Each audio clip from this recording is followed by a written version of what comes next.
The storms we chase are leading us, and love is all we'll ever trust. Yeah, no, I don't wanna waste what's left. And on we'll go, through the wastelands, through the highways, till my shadow turns to sun rays. And on we'll go, through the wastelands, through the highways, and on we'll go.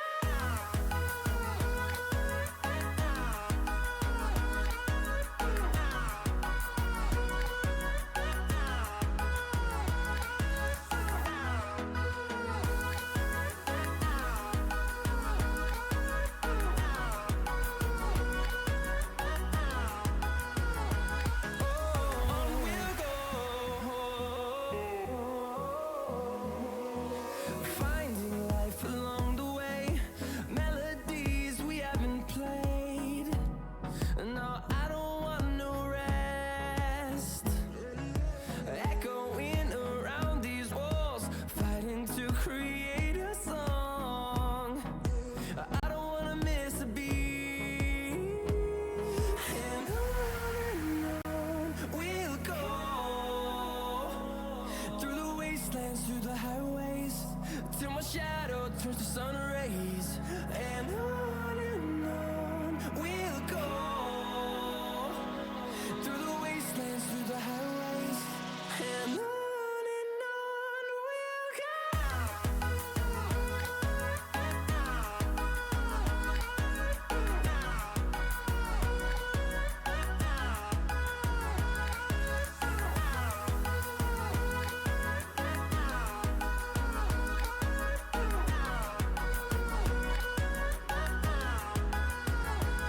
And we'll grow in number, fueled by them to see the horizon, turn us to thousands.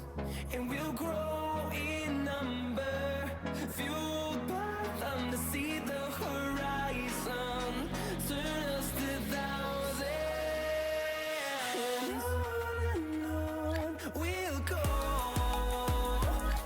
through the wastelands, through the highways, till my shadow turns to sun rays. And on we'll go, through the wastelands, through the highways, and on we'll go.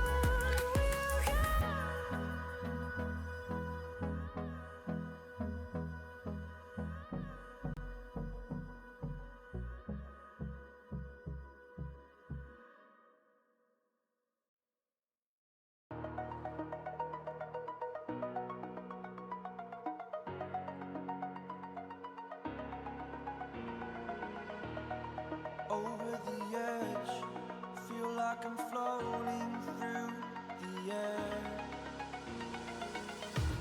The pain I felt is paid for, all is said and done. Oh, I am restricted, fixed upon the web. I need to kick the habit that my mind is breathing in. Break out, I've got to see. Spent all my life holding all of it closely. I played it innocent, a feel of discontent. I'm finally facing it all, fearless.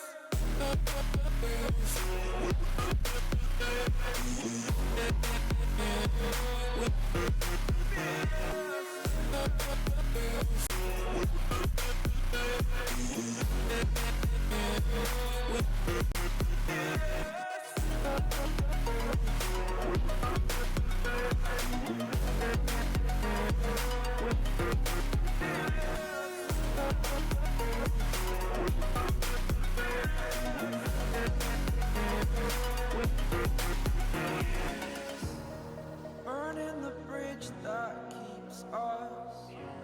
I'm here and I'm feeling fearless. Exaggerated, that's what you assume. The story's over now, I must conclude. I am conflicted, watching where I step still, hanging in the balance. Not the life I want to live, I want to take it all.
Walking alone, the streets are empty. The only thing I can see is my own silhouette. I'm getting stronger, step by step. The clock is ticking, but there's no time for regrets. I've been flying from town to town, from London to Taiwan. I've been all around the globe trying to protect your soul. We are heroes tonight. We will fly above the sky. We are heroes tonight. Yeah. We are heroes tonight. We will fly above the sky. We are heroes tonight.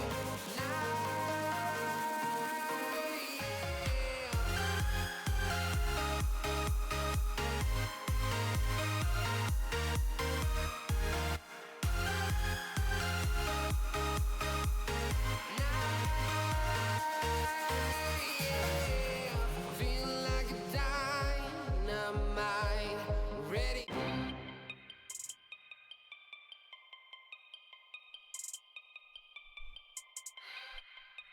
What is up, /all league? We're here for the second playoff match of the first round. The first one being TSI versus TLC. Tonight we have number 4 InfernoWolf eSports versus, excuse me, station food. Number 5 Goonz Squad White here, and we are already kicking off draft with InfernoWolves taking out Zach, and then Goonz Squad White taking out the Nico. I'm joined tonight by Sid. Hey. Sid. How's it And going? we'll be casting. I'll be running your play-by-play. Sid's going to add some color, and we're in for a long night. This is an extremely exciting matchup, in my opinion, to be watching tonight. Oh, definitely. And, you know, it's a best of 5s. That's another thing to remember. So some of these teams can start going for the long haul, and fatigue does set in after a certain amount of games. Yeah, we see 2 mid bans coming out from Goonz Squad White. We'll see if we get a third one. We do. We see 3 mid bans out against Sinja for InfernoWolf eSports. If you think back to the first playoff series of this week with TSI Aguri taking on 5 bans in the mid lane, we'll see if the same thing happens. Ooh, good We got the pickup with Maokai the thing. Jinx. Yeah. Maokai been one of King Kublai's main picks for InfernoWolves to be able to facilitate his laners, and then Jinx, newly buffed Jinx, feels really good, can take over mid and late game team fights, and then the Trundle as well, one of B-Hat, the jungler for Goonz Squad White's best champions. The Jinx with her new buffs is definitely something to keep in mind. When she starts getting excited multiple times, it doesn't matter who you have there. For sure, we see the Caitlyn going over to Very nice. InfernoWolves. Some safe picks right now by InfernoWolves. Yeah, Caitlyn being, we'll see, you would expect another ranged Yep, there it is. pick here, but Sinja not letting the mid pool go into the second round of bans, as they've already shown that they're going to ban 3 out. Could be more. So the Syndra picked up. We'll see what the answer is for Goonz Squad White. The Diana is banned. That's Dongo Licker's main champion. What he's performed on the best, but see what he has to match the Syndra. Ooh, Vigar, not bad at all. Aguri, or rather, Sinja's arch nemesis from TSI Aguri. Yes, Sinja's seen this side, or the Vigar side of this matchup plenty of times in this competitive league alone, let alone his own personal experience. So, second round of bans being started off with the Aatrox, one of Ajuka's best champions in the top lane for InfernoWolf.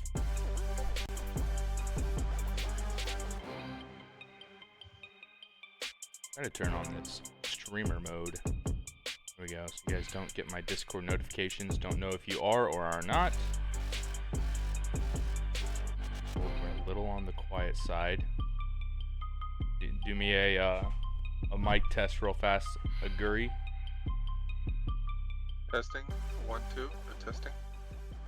Perfect. Yeah, I think I just had maybe the Spotify a little bit high, but All good. All right, we have the Lux. A nice pairing with the Caitlyn to be an impressive 2v2 in the bot lane. Milio banned out for InfernoWolf. A nice pairing with the Jinx, and then the Nautilus banned out as well. So we'll see what the support pick is here for the Jinx. Or they could also leave support for R5 if they wanted to. Definitely not a bad option. Do you think the Maokai will be a flex for jungle, or do you think it'll go to support? I think it'd be really weird support because you want kind of double ranged in this bot lane matchup. Because the goal of Caitlyn feels really bad to be behind. So you're going to want to push the pace and take turret plates, and the best way to do that is to have some sort of double ranged. So here's something interesting. Goonz got White picking up the Ornn, the top laner.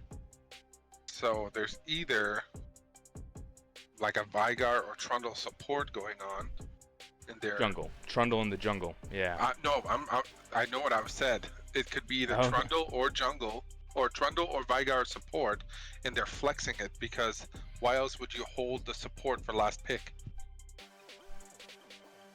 Morgana picked up. Possible nice they were waiting it out. With the traps. Yeah, I don't think it's bad. It's definitely an option to have R5 support. Especially, I mean, that eliminates any sort of flexibility from InfernoWolves to use Maokai as a flex. So you can see normal rules. The Lulu being picked up. That's a good pick here with the Jinx. Most definitely. To help buffer up in those mid-game team fights, as I was saying. Those are going to go pretty crazy for Jinx if she can get one of those resets and then combo off. She can now stack that attack speed and really becomes a machine gun Jinx, and it's crazy to see her take over those mid-game fights, as we saw in the last playoff series. Yeah, when she gets excited, triple kills seem to happen quite often. I will say having a Lulu is definitely a smart way to go. A lot of protection.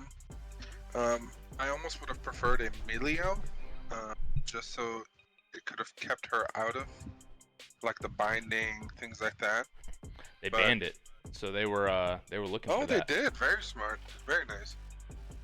So yeah, Lulu would be next up then. Interesting. You got a hyper-scaling team comp for Goon Squad White.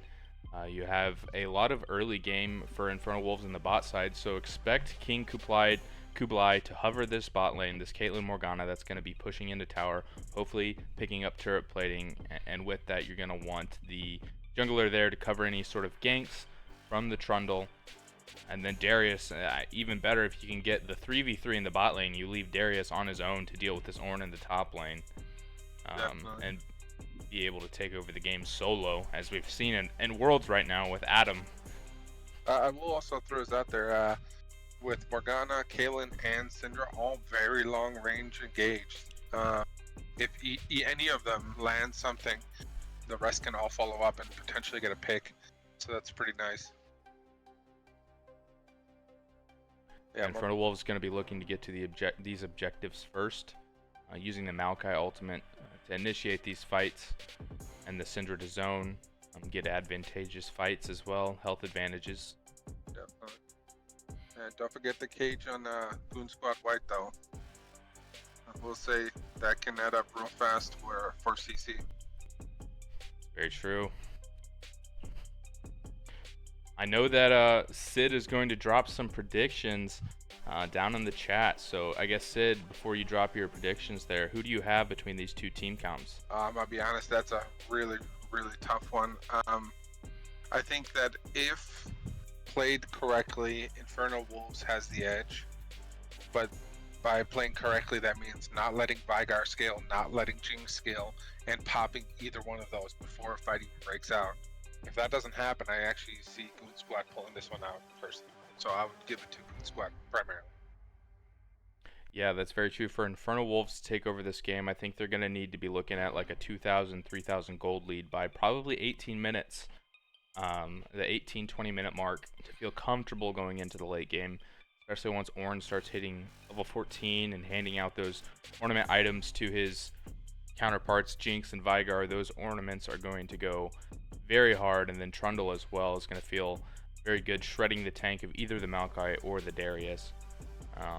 So look for InfernoWolves to push the pace, and with that, I'm gonna split you. I'm gonna go InfernoWolf here. I like King. I like his early activity, and I think that he can pull off the plays to be able to accelerate this bot lane. So definitely gonna see how this goes. Well, let's see what chat thinks. I did put up the prediction for people to vote on. Yeah, you got any early? What's the early end of the vote looking like so far? We're still tied at 0-0 right now, but Oh shoot. I'm keeping an eye on it because I am curious to see what people think. Well, with that, everybody drop your predictions down in the chat. This is game 1 of a best of 5 between number 4 InfernoWolf eSports versus number 5 Goon Squad White. A lot of story that we're going to talk about with this one as we're in game for sure. These two teams familiar with each other as they had just played last week. Let's see who can strike first in this best of 5 series. After this break, we'll load into Summoner's Rift.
Alright, Summoners have loaded in to the game. I'm checking my mic so I'm not muted like I was the last time that I casted. Sid, are you muted? Let's see if I am muted. Nope, Sid is not even muted, so we are perfectly running. We have a normal 5 point for these two teams. No one looking for any early invades. Am I all zoomed out? Oh. Get my hands ready on the macro pads. The good stuff. Sweet. Yeah, like I said, a lot of the early action should be geared towards this bot lane. We'll see how safe Zenkill can play it in the top lane, as he is a substitute for this match. Embody, actually, I didn't even realize Embody's playing the Jinx, piloting the Jinx in the ADC role. Typically, Embody is top, and Zenkill is one of the substitutes for Goon Squad White, so a little different look for them. Definitely. So we'll see how that plays out in this game. I'm curious to see how Embody handles that Jinx. Especially with that Lulu, that should be a pretty decent lane against a Caitlyn Morgana. Excited to see that. He's the type of player, though, to put on the carries, as we've seen in game. Definitely able to take the gold lead and transition that into wins, as we've seen with top lane champions. So we'll see if that is the same with some ADCs as well. Both Jungler starting bot, and both bot laners actually choosing to leash. Oh, first binding thrown out by Sedaten, gets caught by a minion. Lulu does have the shield, the buckler item, so they should be able to hit level 2 first, as they're pushing for it right now. Although with the early Caitlyn pressure, there it is, right there, level 2, but it's going to be matched very quickly, so no level 2 fight's going to go down. Yeah. As both of these junglers started on the bot side and they're full clearing towards top, which does surprise me. Darius already put a ward in the Tribush, so good for him.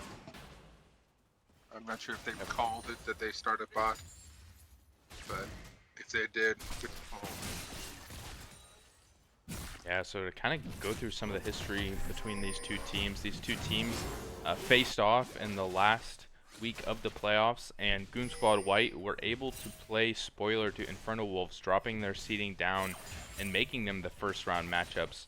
Whether that was on purpose or not, these two teams very familiar with each other's. That series went to 3 games, so I'm expecting a lot of back and forth between these two teams. Definitely, and something to keep in mind too as well. When you face someone recently like that, you have a lot of these things still in mind. You don't have to disregard it and plan for a different team, you know, as normally you would in a different week. So having their, you know, plans against these other teams in mind still, very nice. Very good advantage to have a long game, if you will. Yeah, B-Hat's going to be the first one up here, the top lane, but with that, King Kublai is going to skip his Gromp and be able to pick up the Scuttle.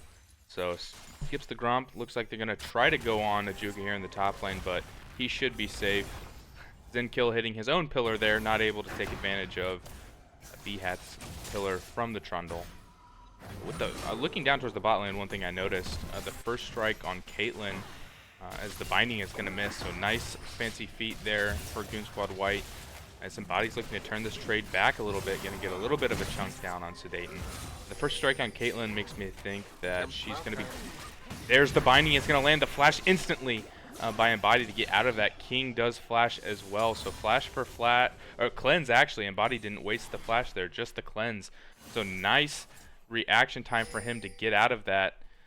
As you see, they had the ward, so they knew King was there. And there's the root by Sedaten as X-Hax has maybe stepped up a little bit too far. The heal's going to come out to keep him alive as they're trying to trade some damage back. But back-to-back lines landed by Sedaten.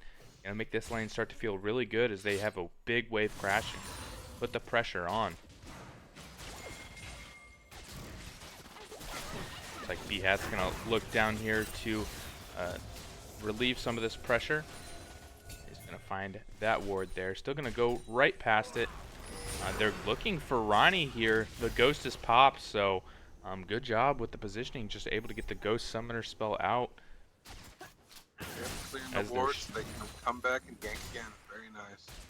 Yeah, they do have the Scuttle Crab, so they should have comms that he didn't walk out. But even they're going to step a little bit too far forward. Ronnie does have flash, but he's just calm, cool, and collectly walks out of that. Sedaten, the traps popped behind him. He's slowly going to walk to the side. Embodied's trying to get those rockets, but Caitlyn's trading back a trap of her own. Health bars are so low, this fight could go either way, especially with the Jinx. If one of these members falls for InfernoWolf, she could get excited and turn this fight really quickly. Yeah, they were Dongo Licker, low on mana. They were fighting in the minion wave, which doesn't help exactly. Yeah, B-Hat just going to be so oppressive. This is blocked. This is going to be a good gank, I think. I think they're going to get a kill here. Ronnie does have flash, so we'll see if they're able to pull it off. A lot of time spent. This is what I thought that King would do more in this matchup, covering this bot lane. But if these two can pull this off. Dayton's going to come over here and check, but he's going to be met by a Trundle. Sidesteps the binding. Going to be able to move out of there. Not low enough yet. Embodied's low on mana, so he's not able to shoot any of the rockets. Ronnie's going to trade autos back, so Dayton doesn't fall, and with that, just a lot of time spent. As all things were quiet. That was some intense commitment there by B-Hat, I will say that. guess I have the music turned on. Man, it seems so hard to throw that out there in the middle, but I don't know if that's normal or not, but it just seems so quiet. See if they're able to find Sedate in here. He emotes to those spectators watching. Greedy back there, but it pays off. Saves a little bit of time. Goonz Squad, White, Embody, and Hacks are going to be able to get this wave push in, get the back. A 15 CS lead, though, that Embody's going to be able to cash in. He's sitting on 1800. The Caitlyn went with the Dirk Longsword, and Embody's going to get the Noon Quiver boots. So I would say probably comparable, however you want to call it. Comparable stats. We see a, oh man, you're already looking at a 30 CS lead there in the top lane for Ajuka. Yeah. CS leads on the top side. We'll see how InfernoWolves can leverage that. As it's been a very quiet early game, which should favor Goonz Squad as long as they're not able to let this game get too out of hand. Yeah, even with all that time that we had spent bot lane, seems like King Kublai not that far ahead camp-wise. Choosing to start with the boots, so he had the double longsword, gonna have more combat stats. If any of that translates into an early objective for these two teams, it looks like Ajuka is solo starting up the rift, if I'm not mistaken, as King is maybe pathing up there. Ping's coming out, so they're gonna know. We'll see if Ajuka commits to this or not. No, they don't even check. He fall off of that. It does look like he's going to fall off of that Herald. As King coming in with the ultimate, Dongo Licker in trouble here. It does have the flash, but it doesn't matter because King is there to corral him, and the first blood going over to Syndra. I was so worried about the Rift Herald. I didn't see how that one was set up. I will say we've seen Syndra on Syndra carry games before, so definitely a good choice to give it over to him instead of hoarding that gold on Maokai.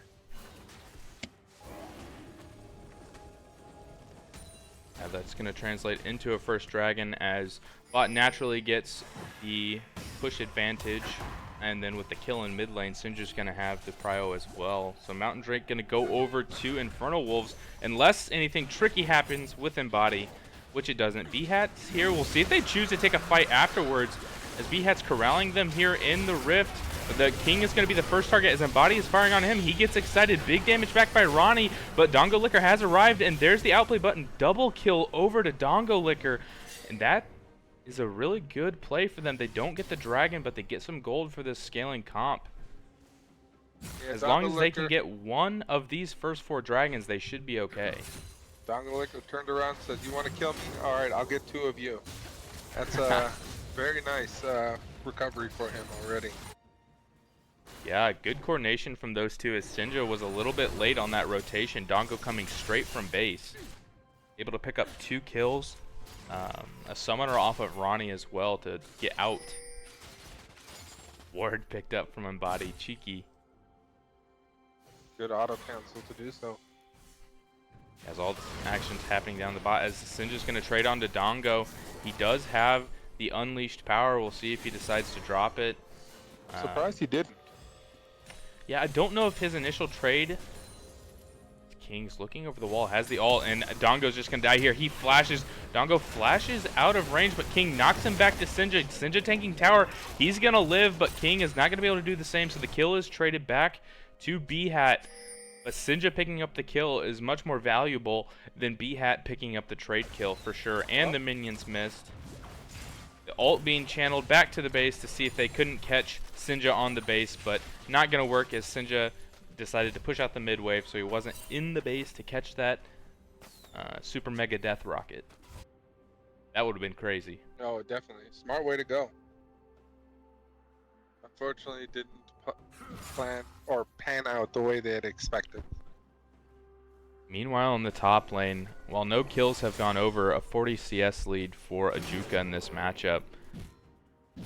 All eyes are on this top. Honestly, all roles are doing very well. Only deaths coming through from the jungle and support. B-Hat having 1 of the kills, Dongo having 2 of the kills. is down in XP to Sinja.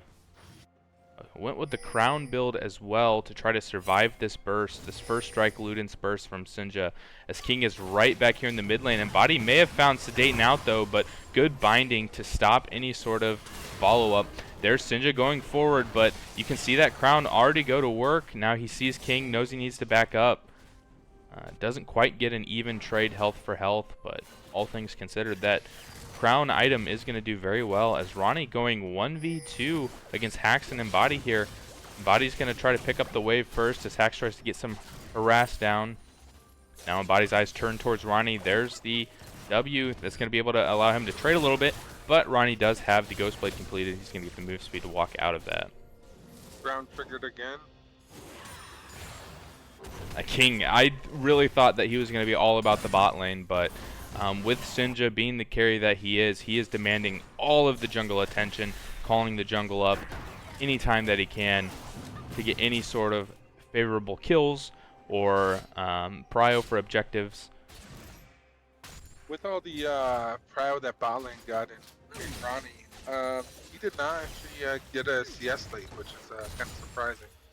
Yeah, no CS lead, and he went even in plates, as 4 plates still standing for Goon Squad, 4 plates still standing for InfernoWolves.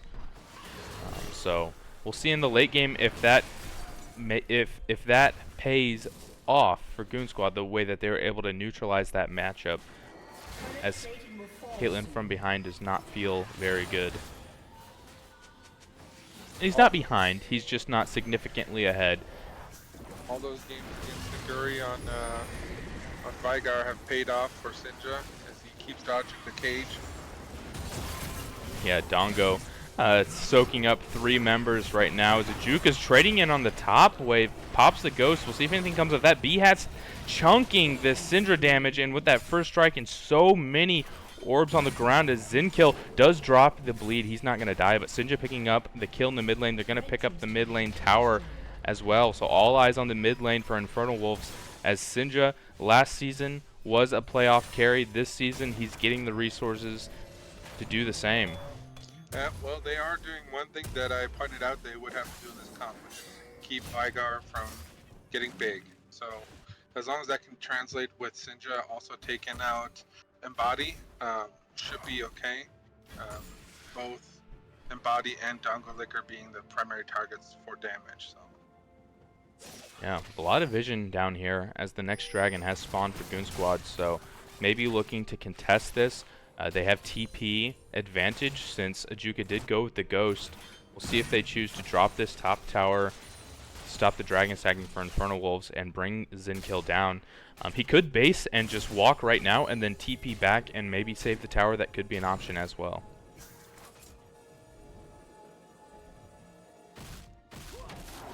B-Hat not in the area, but the bot lane for Goon Squad is going to move into the river, place even more vision down.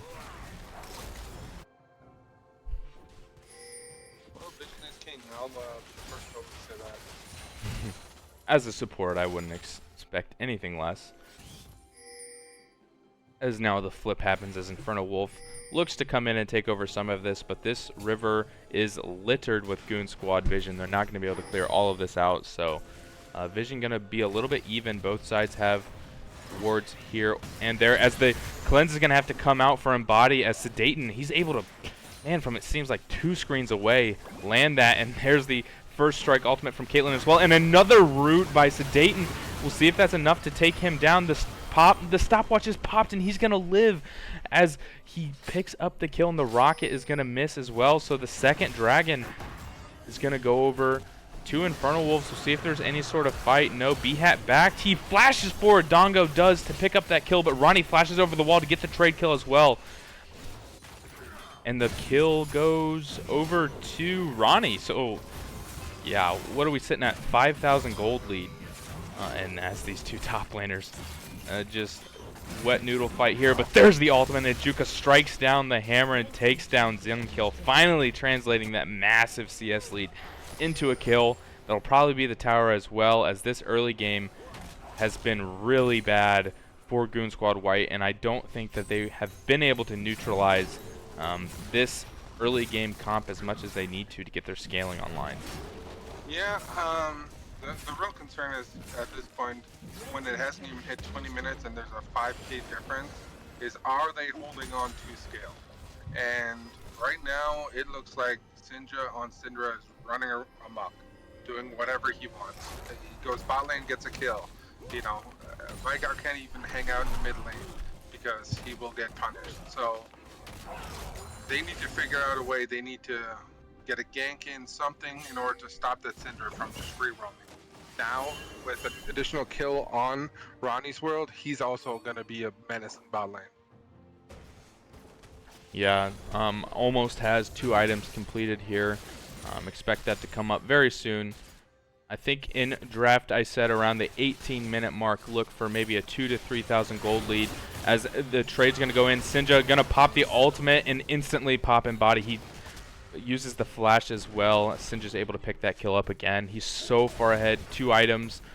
Even in the 1v2, he's going to be able to pick up those kills. As Ajuka trading in again, Zinkill going to try to use the ultimate to get out as the apprehend cancels the ultimate. Whoa. And the stacks of bleed are there. B-Hat trying to save his top laner, but it's not going to be enough. The ultimate is popped on Ajuka. He's going to get traded down by the tower, and Dongo's here. He's not going to catch him with the cage. We'll see if they can chase him down. Dayton's going to try to save his jungler. We'll see if it's enough. Maybe they try to turn this fight around, but with Trundle being so strong and Dongo doing so much damage, I don't think they're going to be able to turn it around as Dongo goes a little amok into the jungle, but there's the ultimate forward by Vigar, going to take down Sedaten, and King maybe in a bad situation, doesn't have the flash, as Ronnie picks up the kill on Dongo. No one blocks for him, and B-Hat trades back King. So at the end of the day, that was a 3 for 2, but Ronnie picking up a kill, Sinja getting the solo kill in the bot lane. A shutdown did go over to B-Hat, so gold in his pocket on a comfort champion. There's the tier 2 tower picked up as well, as this gold lead is ballooning almost into 10k at this point. Almost triple what I said was too far. Yeah, and if you look, it isn't even kills because there's barely a 4 kill difference. It's primarily just all the objectives, all the plates, and on top of that, the kills that were helping that. There even been was a shutdown in top lane, but that didn't help mitigate these gold differences. As I said, I think they need to even 3-man something to stop the Syndra, get that shutdown, get back into the game. I think that's what they need to do. Playing normal lanes right now does not work. And even through the shield that Caitlyn ultimate, ace in the hole I think is what it's called, doing so much damage. Well, but it didn't even do that much damage if you think about it. Well, it was through the Lulu shield. True, but I mean, it's better than it would be if roles were reversed, considering that Caitlyn now already has 2 items and Jinx is still with 1. Yeah, and no components even completed for Embody. He's sitting on 1,500. But B-Hat going to be the next target here. 4 members going on to him. He should fall, no contest. See if they can get a trade kill back. Embody's going on, does get excited. They're able to take down Sedaten. There's the cleanse. We'll see if this is the Jinx fight that they needed, but the ult from Ornn goes wide. Zinkill not able to use that. Maybe if that had been more online, this fight looks different. It is a 1-for-1 support for jungle. Baron is up, ping's coming out. Don't think that they'll end up doing it. But those are one of those fights that Jinx can get going and can swing the trajectory of this game. Baron being started up, King is on the opposite side, has smite. This is a weird weird zoning from the jungler, but with a fed Syndra zoning you off, I just don't see how you get in there to contest this. But they are going to do it. They're walking. Zinkill's going to front. This could look really good for Goon Squad White. They are able to secure the dragon, but let's see about the fight as Embody starts to deal some damage out. He's getting hit hard by Sinja, though. Zinkill trying to run forward on the front line. Ajuka, so sneaky, ults instantly. There's the apprehend, but he dies. Vigar able to trade that back.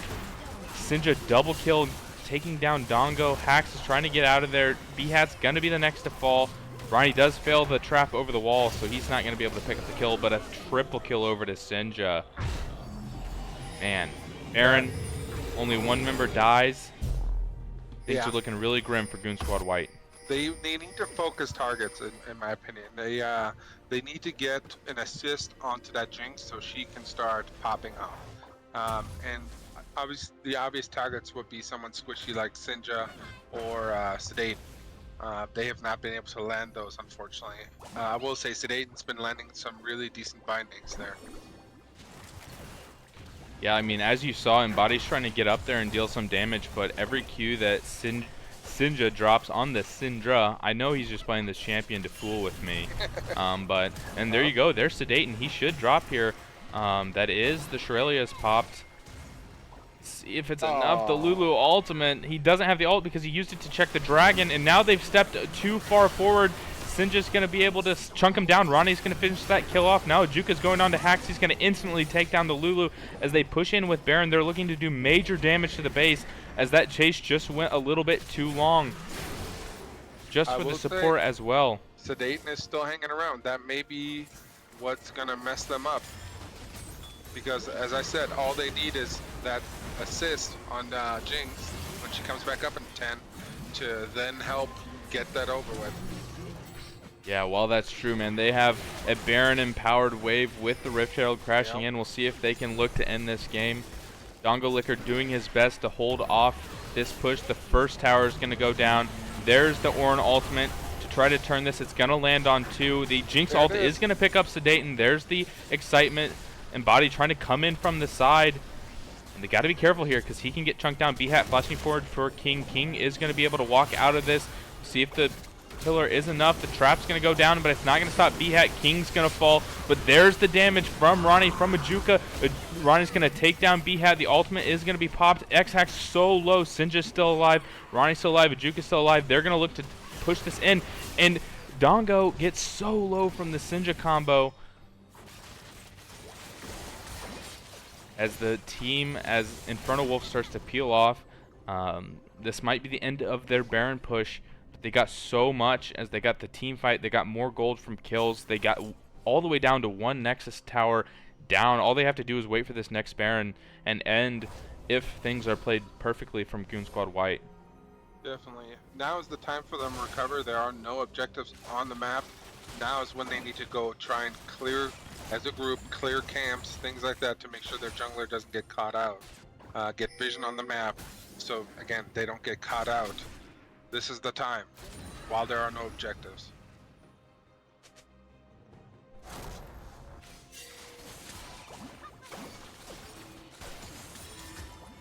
Yeah, these minions are going to be pushing into Embody. See if that can make any sort of difference. The blue's going to get picked up from Sedate with the Tormented Ground. Playing it slow from InfernoWolf. Difference right now.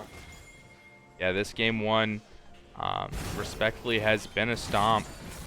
This is a best-of-5 series, so one game, while it means momentum, it does not mean everything in a game. So we'll see what... Sinja stepping a little... Oh, does not get caught by the wall. Embody has to burn the cleanse. There's the Maokai ultimate. There's the ace in the hole. Going to do about 33% of B-Hat's health. Dongo trying to zone with the wall. Embody gets caught by a Caitlyn Q. And there's the Sinja combo. Dongo's going to be the first to fall. Ronnie attacking this tower. King's going to tank it. They're going to take this tower down. B-Hat, it looks to be a little out of position as this Syndra just does so much damage. Double kill for Syndra. The last Nexus tower is the next target. There's Zinkill with the ultimate. He tries to hit Ronnie with it, but he flashes out of it. King is tanking this tower, takes it down. Zinkill on the wrong side of the battle lines. Zin falls to Ajuka. 2 members left. Nexus is going to fall next. Game 1 is going to go to InfernoWolf eSports as Sinja is legendary at the end of the game. First game over to InfernoWolves. Wow. Well played. I want to point out, when they were pushing the bot lane just now, and Sinja got 2 kills there in bot lane, he had the ultimate and held on to it. I'm assuming he was holding it on for someone, but I didn't see who, because he never used it until on the Nexus platform. I mean, when the members are falling that fast, no need to rush the Syndra ultimate. I suppose so. With that, we're going to throw it to a break as the teams load into draft for Game 2 of this series. So we'll catch you guys back for draft.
What up, Slash All? We're already into game 2, a draft for these two teams. Same bans coming through for Goon Squad White, and same bans except for the Maokai ban for InfernoWolf. So don't want to give that over for B1 priority. So that looks to be the hot pick for these two teams. Both teams seem very eager to get into the next match, potentially to show that this was a fluke, and the other team to show that the last game was not a fluke. So I'm really curious to see it, but I'm actually really happy to see how eager both teams are. Yeah, Ezreal being picked up from Goon Squad White. A safe pick in that bot lane. Jinx being traded then. So now InfernoWolf's going to get their chance with the Jinx, and they're going to also lock in Aatrox. Even though they have counter pick, they're locking in Aatrox. Juka just feels that confident on that champion. Lux pick for Goon Squad White. Whether that is mid or support, we will find out. I will say that it may be that they're trying to save mid as a counter pick, but that if they do that, it may be that they're getting 2 additional bans towards mid as well. So I'm curious about that decision. Yeah, I mean, it makes sense not wanting to let it. Ajuka is so comfortable on that champion blind. And then the Ornn as well. Maybe it's just saying to Zinkill, like, are you really going to pick anything other than Ornn in this matchup? That could be a difference maker for Goon Squad White if they can get that. But for now, they're going to stick with the comfort. And same thing over for InfernoWolves. They're going to go with the Syndra pick, as it obviously worked in Game 1.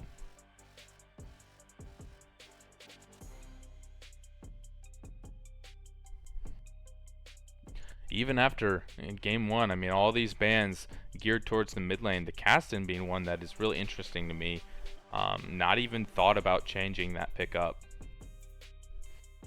Yeah, I'm curious to see regarding the R5 pick. Could save it for support again. There are advantages to that. Support can round your team comp off quite a bit, so as the other team, you see the entire other team, you can kind of assess what you need more of. And support, there's a lot of ways that it can fill that role. I mean, outside of damage, typically, I mean, it can fill the damage role as well, but whether you need engage, whether you can play the enchanter matchup, helps out quite a bit. The Poppy ban coming through, you know what I'm thinking? I want to see King on Lee Sin here, banning away the Poppy. Oh wait, no, that's the opposite direction. Actually, sorry, they swap sides. Yeah. I'm curious regarding the Scion ban. Yeah, that is very interesting, like you say. But Dongo Liquor actually has played that mid. Really? And that can be a neutralizing factor with the Definitely. Syndra. If Syndra cannot get kills on the Scion, Scion can just comfortably scale in the mid lane. The Jarvan going to be picked up for King, so another one of these facilitating junglers that I like to see him on. All of his attention last game went towards mid. We'll see if that's the same this game. Oh, that's right. The Melio is up this time around. Doesn't feel quite as nice with Ezreal, as he's not a primarily an auto attack heavy champion, but his auto attacks are what separate good Ezreals from great Ezreals. But we're going to go with the no pick. Interesting. We'll check the team. Akali. Akali is the pick there. Okay, so that is an Akali pick, so I think that locks into the support role. I don't know if they're having troubles with the client or not, but for those wondering. There's the Briar. That's going to be super interesting. Maybe trying to mix things up. So that's one way to maybe get an edge. If you're more familiar with a new champ than the other team, you can knowledge check the other team. Definitely. As you well know, our jungler plays Briar quite well, and it's always fun to watch play. Man, giving out the strats on stream. Oh, whatever. If you look, you'll see that he's always played it as soon as Briar came out. Soraka. Okay, I think I definitely prefer InfernoWolf eSports draft here. Conditionally, I would have to agree.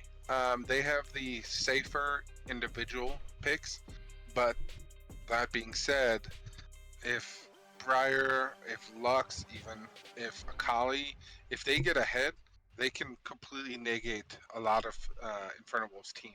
So conditionally, if we're talking about just if each one plays even across the board, I would definitely give it to InfernoWolf. However, conditionally, meaning that if even the Lux support gets ahead, there's a possibility that Goonz Squad White can take this run. Yeah, that being said, Goonz Squad White has a much more entertaining team to watch. So I hope that these champions get ahead, that these assassins. We'll see if Briar chooses to go the assassin build or the more bruiser build as I give my ready to the teams. But Akali as well, man. If Akali gets going, that is fun to watch. Oh, definitely. So Goonz Squad White definitely going to be trying to put on a show for this match. That reminds me of an Akali I faced just today that could outrun my ultimate on Nautilus.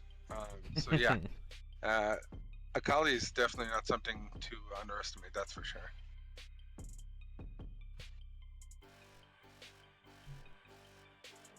I am curious to see if they will maintain the same strategy in focusing around Syndra, or if they will now look at the Jinx now that they have that and see if that's going to be the route they're going to go.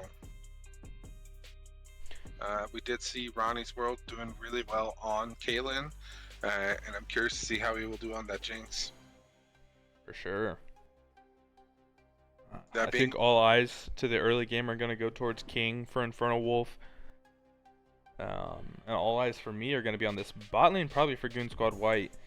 They've drafted to try to shut down Jinx and Soraka. They have the tools to do so. Hopefully mid is entertaining. But look for Goonz Squad White to try to get the early prio in lane. Ezreal level 1, 2, 3 is really strong. So it's a lot of the reasons that it's picked up. It seems like it's just a safe pick and you can farm safely, but man, his first few levels are oppressive. So we'll see if Embody can utilize that. I will say that I've put up the prediction for anyone to vote in chat right now. I want to see what everyone else is curious to who's going to win. We already gave our predictions, but I want to see what everyone else is thinking, because right now, oh wow. All right. Well, the first vote went to Goonz Squad White, and then shoot. The rest so far have now gone to InfernoWolf. Right on. We have now gone into the spectator delay. I'm going to go ahead and send us to a little bit of a break as we didn't get too much between games. I'm going to go grab a drink myself. But I'm going to go ahead and send us to a break, and we will catch you guys when we load into Summoner's Rift.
All right, the teams are loaded into game 2. Off those time control. Yeah. All right, I got everything up to date. So, wow, that fog of war is not on. That is a bright map. Still have a standard 5-point for these two teams. Axon and Body try to poke their heads into this jungle. Gonna be able to get an early ward down, some information as these two teams start to warm up. More things being pulled out. They're gonna actually trade vision, so both of these junglers should know exactly where the other person starts. And it looks like Briar is going to go with the top start. I was wondering if either of these junglers would change any of their early pathing plans geared towards their jungler. So it looks like we're going to have a reverse clear for these two junglers, affecting the opposite side lanes. I am back. Sid Curious is to back. see. Again, both giving leashes to their junglers. Yeah, very nice people. Very nice.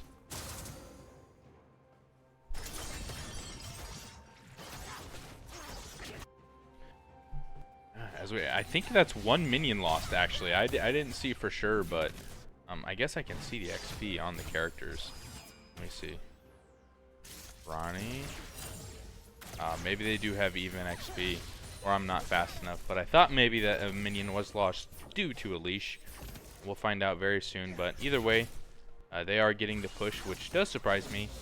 I think typically in these types of lanes, Ezreal does get pushed usually.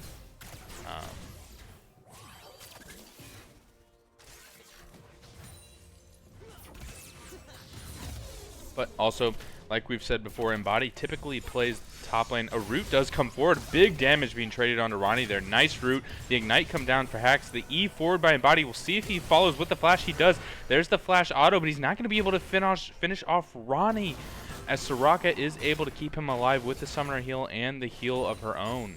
Yeah, but both summoners used by Ronnie's world now. That should be something that Briar should come down to punish. So yeah, there's an angle here. Yeah. Yeah, like you're saying, there's definitely an angle here for Goon Squad White to absolutely punish this Jinx for the flash, as B-Hat has path towards the bot lane. Zinkill, a nice little use of the unstoppable there, not to get pulled back by the chains. King finishing his top camps as a full clear for both of these junglers. Ronnie had to full back there, so CS and Pryo going over to Embody. This could be what they need to get back into this series, and we'll see if B-Hat is going to be able to kind of push down on this pressure point, as no wards have been dropped either by InfernoWolf, so they do not know B-Hat is here already. They do know he is pathing this direction from the early ward. Nice trade by Embody. Doesn't look like they're calling maybe a potential dive. This is a fat wave. But Ronnie and Staten should hit, or Ronnie himself should hit 3 here. As King's here, he goes forward on Dongo. He's able to land it, and there's the stun by Syndra. They're able to layer that CC perfectly, and no flash was going to be able to save Dongo there. So the first blood kill goes over to King this time. Unfortunate miss on the this W. is going to be really bad for the bot lane of Inferno, as B-Hat is in the area. First target's going to go to Sedate, and they're going to be able to take him down. He is the one with flash. Now you know Ronnie does not have flash, so this is going to be a 2-kill. 1 kill goes over to B-Hat, 1 kill goes over to Embody. So like you pointed out, Sid, able to take advantage of that flashless Jinx. Definitely. Well played by GSW. I'm curious to see what the plan is going forward. Dragon is about to spawn. Will they use this advantage now that Jinx is already 13 CS behind to go for Dragon, or will they all have a fight for it? Yeah, they should get a nice bounce off this wave to be able to set up another crash and slow push as B-Hat clears down. I'm not familiar enough with jungle to know when he hits level 6. Ornn now already having a item advantage because he didn't have to leave lane. So good on him with that. He should hopefully be able to start catch up with some of the CS. Yeah, an item though. I think any day you trade an item for a 30 CS lead. A component, I should say. Well, it is 2 components now, actually. So. Oh, he's fed. Well, but again, he didn't have to leave lane, so that should be an advantage for him. Ajuka now going back to get his items with way more gold. Yeah, 500 gold lead there in the top lane is what is skewing this lead towards InfernoWolf. As 2 kills are on the side of Goonz squad, but that massive CS lead in the top lane is what still gives them the advantage. But there's some gold picked up. Definitely. Don't know where from. Now it's evened out. Now it's 1K to Goonz squad. So early in the game. So wild. I believe Bhat's approaching level 6 here shortly, and I'm curious to see how he utilizes that. Yeah, he needs like 1 camp off of the second clear or something like that, as I show my ignorance of the jungle. Seems like as King is hovering up here, they need to either dive and kill this Jinx again, Ronnie needs to fall again, or they need to pick up the dragon, as Xin Kill is just suffering here in the top lane. Definitely. Nice trade going to come in from Embody. That should secure the Drake there. There should be no contest. I don't know if they know that King is on the top side, but I believe they will soon find out. I believe Ornn pointed it out initially. You saw him attempt to go back and then stop for a moment, so I believe he knew, which should clear them for this dragon. That is a level 6 Briar. That is, as Dongo being the focus of attention once again. We'll see if anything is gathered here from Sinja. As now Dongo's going to find out the rude awakening that King's in the area. Going to escape from that. No problem, but Ajuka freezing this wave here in the top lane. Already surmounted a 40 CS lead in the early game for 8 minutes. But that being said, Ornn does scale very nicely. And again, he hadn't used his teleport yet, I believe. Because I don't even know if he had gone back yet. He hasn't had a need to. He can purchase all his components in lane, so. Yeah, he's just soaking up this XP as he's deciding not to take the gold from the minions, just the XP. Just continues to take these trade patterns of walking into Ajuka, trying to break this freeze. Maybe Bhat can be the difference here. Bhat is going for the Bruiser build, which I think is better. Now, I'm curious to keep an eye on bot lane. Soraka can make a big difference. Even with that 20 CS lead, or difference rather, I don't see Embody just being a clear victor right now. Yeah, the nice thing is if they ever get a 5v5, an early 5v5 fight between these two teams, as actually, let me pause, as Bhat may be in a little bit of trouble as he's spotted out by King. He can't get this eye popped from the Herald. It looks like he's going to try to go in, but instantly he's going to die as Xin kills there. What is that on the map? That was the Ornn ultimate. That was huge. The Rift Herald's going to be nicely picked up. Nice sidestep by Ronnie to avoid that stun, as he surely would have gone down. So Dayton does still have the Soraka ult, so a little bit false sense of what's the word I'm looking for? Hope Security. there. And yeah, these health bars are a lot healthier than they look. Man, I just continue to look at this top lane. This is something that Goonz Squad White's definitely going to have to figure out. Maybe this game, this is what they figured out. Just as there's the ult forward, is going to land onto Ronnie. This is going to be huge. And there's the kill instantly onto Sedaten, and he's going to be able to pick up Ronnie as well. He's going to drop, but that feels really good as waves are going to be dropped even more for Ronnie as they're able to shut down this Jinx. The flash forward by Ajuka. He's trying to go into the tower, but Zinkill able to escape from that one. Nice sidestep from him, as maybe if Hax lands some sort of root here, they could look, and there it is. There's the root. We'll see if this happens. Just enough mana to take or use the ultimate, but as the tower shots are About 10 seconds embraced. for Ezra's ult. Curious to see if he will try and use that. Yeah, I'm not sure, but Ronnie, as we saw, the Super Mega Death Rocket just went a little bit wide there. I'm not sure if he would have been able to pick up one of those kills, but at least gave it a solid attempt. Zenkill going back finally and using teleport. Juka looks like he's walking the lane to have TP advantage. Might as well. I mean, Zinkill's not crashing any of these waves, so he's not at risk of losing anything. We'll see if Ronnie can pick up that wave, or that plate. He is going to. Crashing that wave in there. He's definitely been the source of attention from the bot lane, as a great ultimate there, just a rehash from B-Hat to be able to land that Also, downtown. A very tame mid lane considering the last game. And we have the same Syndra on Syndra, so kind of surprising that the Akali makes that big of a difference. Well, it's more that King has been less in the mid lane, or more, I guess he's still been there, but they just have not gotten what they got last game on it. Dongo respecting it a lot more, and a combo in by Dongo. That's so much damage. Man, you wanted Tame as, oh my word, Syndra's going to be able to pick up that trade kill. As I'm not sure how that works, but it feels like Dongo could have picked that up. Does get the kill, feels super nice, confidence boost, but you can also see just the prowess on this champion as Zinkill's going to get traded on here by Ajuka. The ult's going to land, but that might not be where B-Hat wants to go. 1 kill picked up for Embody, 2 kills picked up for Embody, and let's flip here to the top lane as B-Hat is trying to fight off 2 people, but that is just too much to handle. As Ajuka picking up 1, King picking up 2, 2 fall in the top lane, 2 fall in the bot lane, but the Herald is going to be the difference maker in this tower taking affair. You know, I apologize for stating that the game was in any way slow. That is not what I meant. As suddenly we had 4 deaths. So. Yeah, man.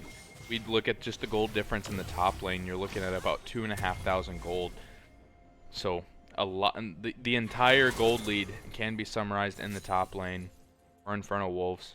Definitely. Well, I mean, he is going Horn Gaming. I mean, he's holding on as best he can.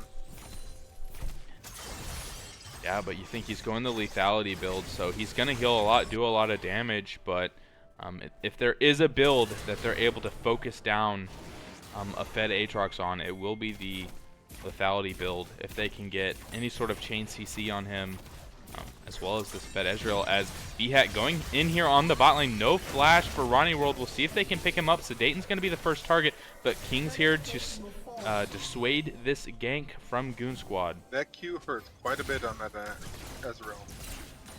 Yeah, Triforce already completed, and Body's going to be the focus of any sort of fight for Goon Squad, or at least should be, as King hovering around here, seeing if Embody does do any sort of forward shenanigans. He doesn't. A root there from Hax is going to trade some damage back onto King. Ooh, barely misses out on the Q to pop that W. That Flux, I believe, is what it's called. That's at least what it's called on the I will give credit. It wasn't that Sedation was cut out any more than Ronnie, but Sedation was targeted over Ronnie, which is a good way to go. And X-Hax snipes Sedaten. We'll see if they can turn it. If they even know. Oh, Ronnie's going to get hit by the ultimate, and Body gets the next kill. Zenkill trading onto Ajuka. He knows he has Dongo. Looker barely misses from the Briar ultimate. Ajuka's going to pop the World Ender to escape that with the move speed. But like we said, this bot lane is going to be the focus for Goon Squad White. King is going to be able to pick up the Dragon. Man, if that Briar ultimate had hit, that could have looked a little bit different for InfernoWolves, but still very good gold traded back here, as the tower's going to fall bot lane as well, as they're going to equalize that gold difference. Definitely. I will say very well played by Goon Squad bot lane, picking up those kills. As I pointed out, Lux is starting to get some gold on her, and that's going to be a worry for Inferno. Because that's how you pop Ronnie, that's how you pop Sedate, who will you know, keep the entire team alive. So, well done with the bot lane. Yeah, B-Hat, he's always the first to these objectives. I guess he has missed out on that one dragon, but around this Rift Herald, he's always here. He's not going to start this one up as the last one. He started up without prio and ended up leashing it for the other team, so learning from his mistakes here. Still, I mean, we're up to 70 CS of a difference here in the top lane. I'm gonna have to keep track of the ults from Briar. That we're currently at 2-on-1, 2 hits, 1 miss. That's some really good odds, actually. Yeah, but one of those hits, I definitely think if you asked B-Hat, he wished that was a miss. The under the turret one, bot lane? Yeah, probably. No, that one was good. It was when he went off, in the top lane against Zinkill, when Zinkill had already dropped, and then he got hand-delivered into a 70 CS lead, a Juka, and a primed and ready with ultimate Jarvan. That's very fair.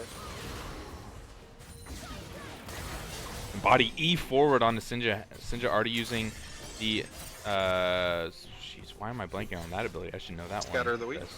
Scatter of the week, yeah. That's the one I should know.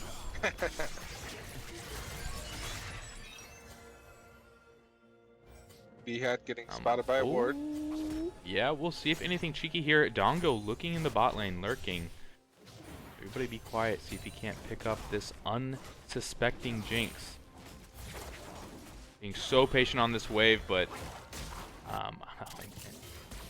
does spot him out barely. Dongo not able to dodge out on that, so a great awareness from Ronnie, but it doesn't even matter. Dongo going forward, the flash forward from Ronnie is not going to be enough. Dongo does so much damage. Man, he walked into those traps so close, but calculated for sure. The ult forward by Sinja. The heal is not going to be enough to save X-Hax as he's going to go down. B-Hat's lurking here as the ultimate. The tier 2 damage is going to be traded down, and he has coverage from the jungler. Ajuka is going to be the next one to match him. That's going to be nice for Zinkill as he's going to get a couple waves here in the top lane, get back into this game a little bit. Ooh, Ajuka having double CS of his lane opponent. That is... He has at one point. I have been watching. Yeah. B-Hat, gonna walk into something that he probably doesn't want to walk into. I don't even think Dongo is gonna be enough to turn this fight. B-Hat does use the flash to get out.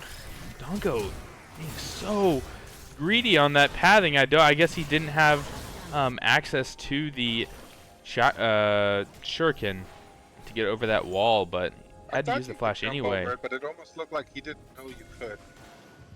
I think he has to know he can. I just don't think that it was up. But that being said, he used his flash anyway. Maybe using that a little bit earlier and not greeting out on it would have saved him, because that was a nice chunk of gold into Ronnie's pockets. Yeah. I mean, Jinx is the one you wanted on. Let's be honest. That's going to be a hard carry. Especially and all your other lanes. Yeah, all your other lanes are doing just fine. B-Hat trying to stop this Herald is going to be able to do so. That tower living on what's got to be 1 HP.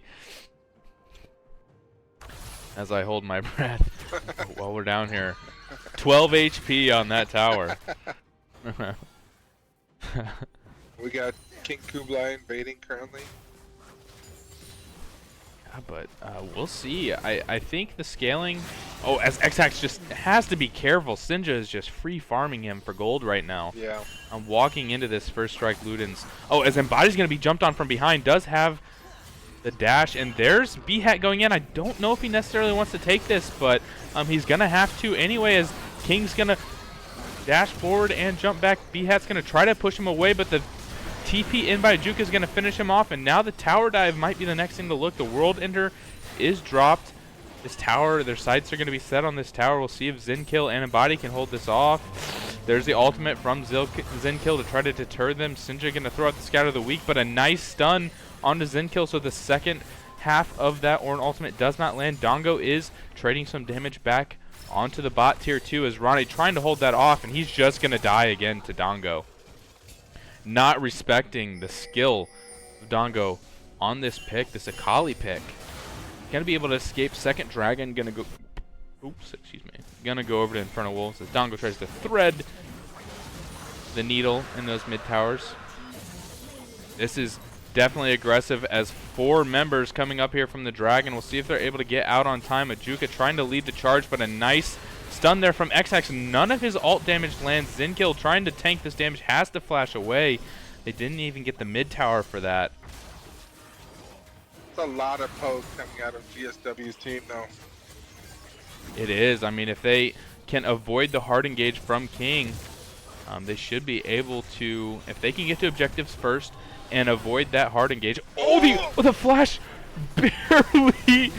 barely gets away from that, and Sinja picks up a kill in the mid lane, but he's probably going to trade his life for that. No, Ajuka's there to hold off the lines. Man, what a needle edge. It seems like Sedaten was in the ult, and then he flashed back into the ult, but then stepped out. That was so close. You could just see coming out of the shop and being so careful. And Body so close to picking up that kill. Still has so much armor right now. It is insane. Yeah, I mean, Sinja does do a lot of damage, but Sinja's going to be looking more towards the carries of GSW, so trying to avoid that Jinx damage so he can at least front some of that. Tower falls in the top lane. Gold going to be picked up from B-Hat. Ronnie, man, he's just having a Jinx game, to say the least. Having to stand here in these lanes and just anytime Dongo shows up, instantly trying to flash and get out, but sometimes it's just not enough. But much better game from the first game. Yeah. Showing from Moon Squad White. And like I said, as they try to go on Sedaten here, we'll see if he gets caught out. He's dodging absolutely everything. Sedaten with the nice fancy feet. And Body is a level ahead on Ronnie's world still. That's... And kill. Yeah. Trying to get out of this. 4 members hovering over towards this Baron. A nice route again from X-Hax. Gonna get some damage down on King, but and Body needs to be careful. From the flag and drag from King, but King rooted by Hax, deterring that. Now with that damage down, it kind of seemed like they were trying to maybe set up some sort of Baron play, but with all that damage down, there's the Briar ult forward onto Ronnie. This guy can just not play the game, and there's the kill over to him. Body and B-Hat should be able to pick up this one. Dongo going in on Sinja. We'll see if he commits to this. The stopwatch is going to stop that engage. Mid tower is going to pick up. Dongo Liquor gets out with the R2. GSW needs to get out of here, though. Nice route from X-Hax to stop Ajuka on the flank. See if they have the members here to defend this mid tower, or if they just give it. Zinkill looks like he's ready to stand strong. And X-Hax dies instantly. King Kubali ulting in onto him. Zinkill going on to Sinja. There's the level, or the season 1 rivalry we were watching for. King dodging out on some of the abilities. Ajuka's going to tank the tower, and that's going to fall. The Jinx Rocket comes through. Not going to land. And Sinja going forward again. But Dongo Liquor here. We'll see if he can pick up the shutdown. And the shutdown actually goes to Embody. That's huge. That's the member that you wanted on. Yeah, well played. This is a prolonged fight that is just going back and forth. I couldn't tell you who's winning these. It is so back and forth. And I'll tell you what, one of the storylines that I forgot about this game was the Season 1 storyline. I can't even believe I missed this, but Sinja, mid laner for InfernoWolves, actually went against Zinkill, who at the time was in the ADC role for TBG Season 1 in the championship match, as Zinkill getting the better end of Sinja in that. Actually, Sinja getting second place with Goblins last season, and Zinkill is the reigning Season 1 champion. Well, he is definitely trying to catch up and prove that he was some of the reason why they won. He is really tanky. I don't think anyone's going to hurt him much. Good lord. Yeah, I mean, he seems tanky, but he's only sitting on 1.5 items right now. As you look across the board, Ajuka 2.5, King 2.5, Sinja 2.5. Everybody almost at 2.5 items. Ronnie's the only member that's about as behind as him. B-Hat gonna face check this bush. There's the TP from Zinkill. They're looking to get in on this fight. Hax is stunned up. He does get caught by the chains. B-Hat's in the fight. Zinkill, but Embody's able to free damage right now. We'll see if that's the difference. Zinkill's going to be the next fall. Dongo's on the flank. He instantly pops Ronnie World, Embody trying to get as much out as he can. Dongo Licker still has the ultimate ability. Embody dashes forward to take out Sinja. Now the next target is Sedaten. He does get him to fall, but he falls as well. Double kill over to Embody. Wow. We'll see if that's enough to stop them from taking the dragon. They are going to go for this dragon. Dongo doesn't have the ultimate, so I don't think he has the damage to stop this. But shutdowns at least going over to Goon Squad White in that fight. Yeah. Again, the gold gap is not big enough to call who's going to win this. That is impressive. The same difference that you see in top lane and jungle, you see in bot lane for the other team. It is interesting to watch. Yeah, you got about a 4,000 gold lead in the bot lane, and then about a 4,000 gold lead in the top lane. So, like you mentioned, those are the two differences that equal this out. And as we saw, with Ajuka on him, he still took out the Soraka. So you can't count out Nazriel, who has high mobility, and as we've seen, with the Trinity Force can do a lot of damage. I mean, he has 3 items. That is a lot. All eyes on Sinja here. He's able to stop the second half of that ultimate, but the Briar ultimate's going to land. Sinja's going to pop instantly. Now there's 3 members up here. The TP forward by Ajuka. There's the Jinx R. It's not going to find anybody. Everybody's fighting inside this Jarvan ultimate. X-Hack dealing damage on the outside. The tanky members for Goon Squad holding the front. Dongo's on the back line. Eyes on Sedaten on this Soraka. We'll see if they can pop her. Instantly pops down the Soraka. There's the big Briar against the wall. Shutdowns. And that's almost an ace for Goon Squad White. Now eyes are on the Baron. Yep. What a turn for this team. That was a Jarvan and a Aatrox shutdown as well. That was just from them alone. That was 1,000 gold on the shutdown gold alone, not counting the death gold. That is impressive. That swings it all. So they are now in the lead in gold, not counting Baron that they're about to get. Yeah, they're about to get a massive injection of gold here. We'll see if they can use this to do any sort of damage to the base. That's going to be what they're going to look for. Soul Point is actually going to be the next objective in 3 minutes, so they're going to get a full 3 minutes of Baron push, not having to worry about the dragon. Definitely. Now with a 3K lead, I hope they do go for that dragon to not just give that over. I'm curious to see that team fight that's going to happen. There's no way they're just giving it over. Oh, and as you see, the ornaments are starting to come through. Ezreal having the upgraded Trinity Force, you would assume the next item is going to go over to Dongo Licker. He's just been able to instantly pop the backline for InfernoWolves in all of these fights. Definitely. I could also see it going to Bihad, but I mean, at 28 minutes, you figure he's what level is he? 15? He's level 15. Typically, yeah, he would be a higher level, but as we saw the laning phase, Zinkill was not able to get much pressure in that lane. Honestly, so he's behind. Actually, he's not behind in levels. Yeah. Looking across the board, if you look at GSW, none of them are actually giving out that many deaths. The most being on King needs to be careful here. Is going to flag and drag over the wall to safety. Ronnie trying to hold on this tower. The ult forward from B-Hat is going to be able to take down King. I would assume. No, he flags and drags out. Now B-Hat's in a precarious situation. He's going to be able to walk out on this, but now Ajuka is on the flank. Ronnie is going to fall to Embody, and Sinja on the opposite side is falling to Dongo Licker. The R2 is not going to find, but he flashes forward to finish off Sinja. If this is a big push for Goon Squad, this could end the game. The ult by Zinkill. All game he's been bullied by Ajuka, and there it is. He's turning around when it matters. They still have Baron, so there's a good possibility they're going to go for the end right now. Soraka will not stop that wave, but Jarvan may. Yeah, they're going to be looking to end this game. Tanky.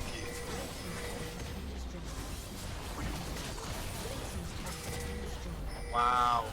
Well, that's that. Just like that, Goon Squad White evens out the series 1-1. Well done. Well played coming out from both teams. That was a good recovery by Goon Squad White. I will say that. For sure. After the first game, I mean, it was, like we said, like basically a stomp. And so being able, just like that, to turn that around and even out this series just adds to the drama of this series. I love this series. I love these two teams battling it out and duking it out. Definitely, and there are obviously a few things to look at, and I'm sure both teams will look to see what um, went right, what went wrong. I am curious how much the sides had to do with it. If InfernoWolves simply prefers blue side over red side and didn't perform well on or red side, that's a possibility. A lot of teams have that kind of problem, but I'm curious to see. Yeah, I'm getting word in that it is going to be blue side for InfernoWolves in this third game. As anytime a team gets to decide which side they would like, they're always choosing blue side, as it's 100% win rate, win rate in this series right now. Yeah. Again, we are at a 1-1. As we predicted early on, there's a very good chance that this will go to a full best of 5 series.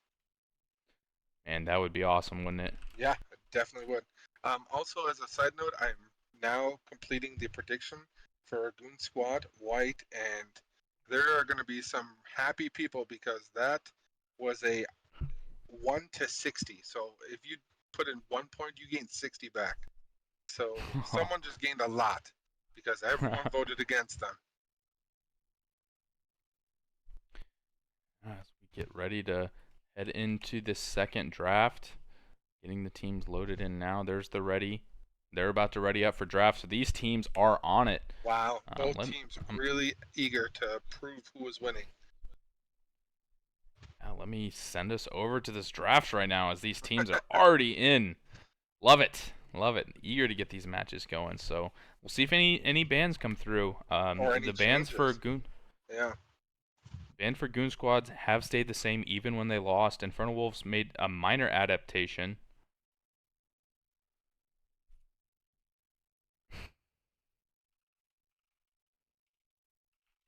I guess I should play some music, man. We're going so fast, I don't even know what to do. Right?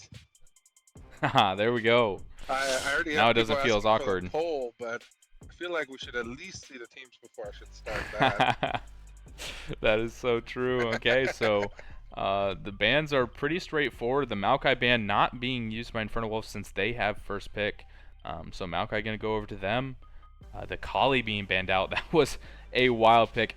I mean, we talked about how InfernoWolves had the easier to execute team comp, but we said if this Akali could get ahead, it could go crazy. And needless to say, it went crazy. Goon Squad picking up the Jarvan so that InfernoWolves can't play it again. King Kublai apparently having a good impact on it.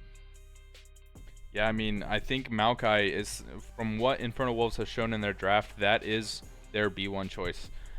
They think that this champion is the difference maker, willing enough that they are 100% pick banning that champion. Yeah, they will. They seem to first pick it a lot as well, so very confident in it. Also eliminating the, I think in the last series as well, the theme was Jinx 100% win rate, and that last game changed that. True. Actually, yeah, very true. Yeah, even in the TSI TLC series, Jinx was 100% win rate, so it embodied being able to change the tides in that matchup with the Ezreal and with the Lux, and they have the same bot lane pairing here, so feeling very comfortable in that matchup. These teams are picking a lot of comfort champs. I'm curious to see how this is going to go. We've seen a lot of these teams essentially already, or the lineup that they currently have. Yeah, these drafts looking very similar, obviously. So these two teams saying that they did not feel like draft was the difference in this last game. It was down to execution. I'm curious to see why the switch up for Ehad instead of Briar going for the Jarvan. Perhaps it was those I didn't want to go so deep ult. It's always possible. Yeah, I mean, it felt really good in that last match, so it is very interesting that they feel the Jarvan is the better pick. Maybe they just don't like the Briar into the Maokai. Not 100% sure, but we'll see what that looks like. Curious to see if they ban the Ornn as the last ban in retort to the Aatrox ban. I know, the Ornn is so interesting because Ajuka has just been able to dominate this lane. I mean, just plain and simple. He has all the prio in this lane, so they're just going to let Zinkill stay on this comfort champion. Like we said in the last draft, that could be an option for InfernoWolves, telling Zinkill, you know, show us something else, do something else. But they're not yet, is Nope. what they're saying. Nope, more worried about getting mid ahead, as we still have 3 bans for mid, potentially 4. I think 3. Ban is for B-hand, correct? Oh, the Lissandra in the mid lane. So they're actually saving R5 for top lane.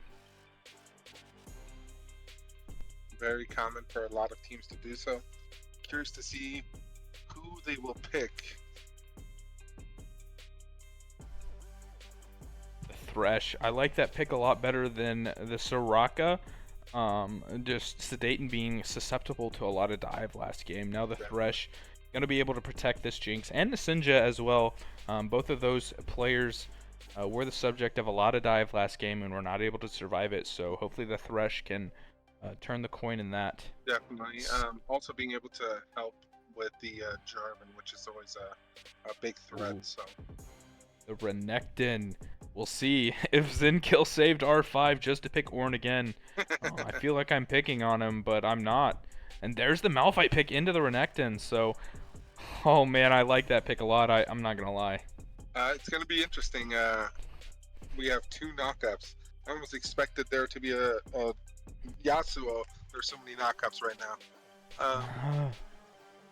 I will say the Thresh is definitely a better pick over the Soraka. You actually saw in the last game the fight in top lane, the prolonged fight as it was a perfect example of Soraka. Soraka was keeping everyone up the entire fight, doing great.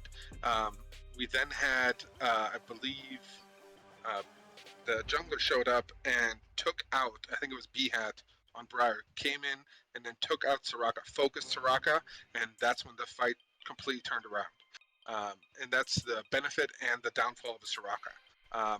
Very good at keeping the entire team alive. She already had the, I'm blanking on the item, the healing, Reduction or the heal. The Moonstone? Moonstone, thank you. Yeah. She already had the Moonstone, which split her healing, so she was able to keep everyone alive there, doing a great job there, until the jungler had shown up to stop her. So, Thresh obviously being a lot better in that. However, I mean, okay, before I say however, great choice, can get you out of the Jarvan ult, things like that. The concern with it is, are they planning for disengage? Because most of the time when you have a Thresh in a bot lane, you're more worried. You're using them defensively more so than offensively. While you can use them for ganks or to go in, typically use them like a Janna for a disengage comp.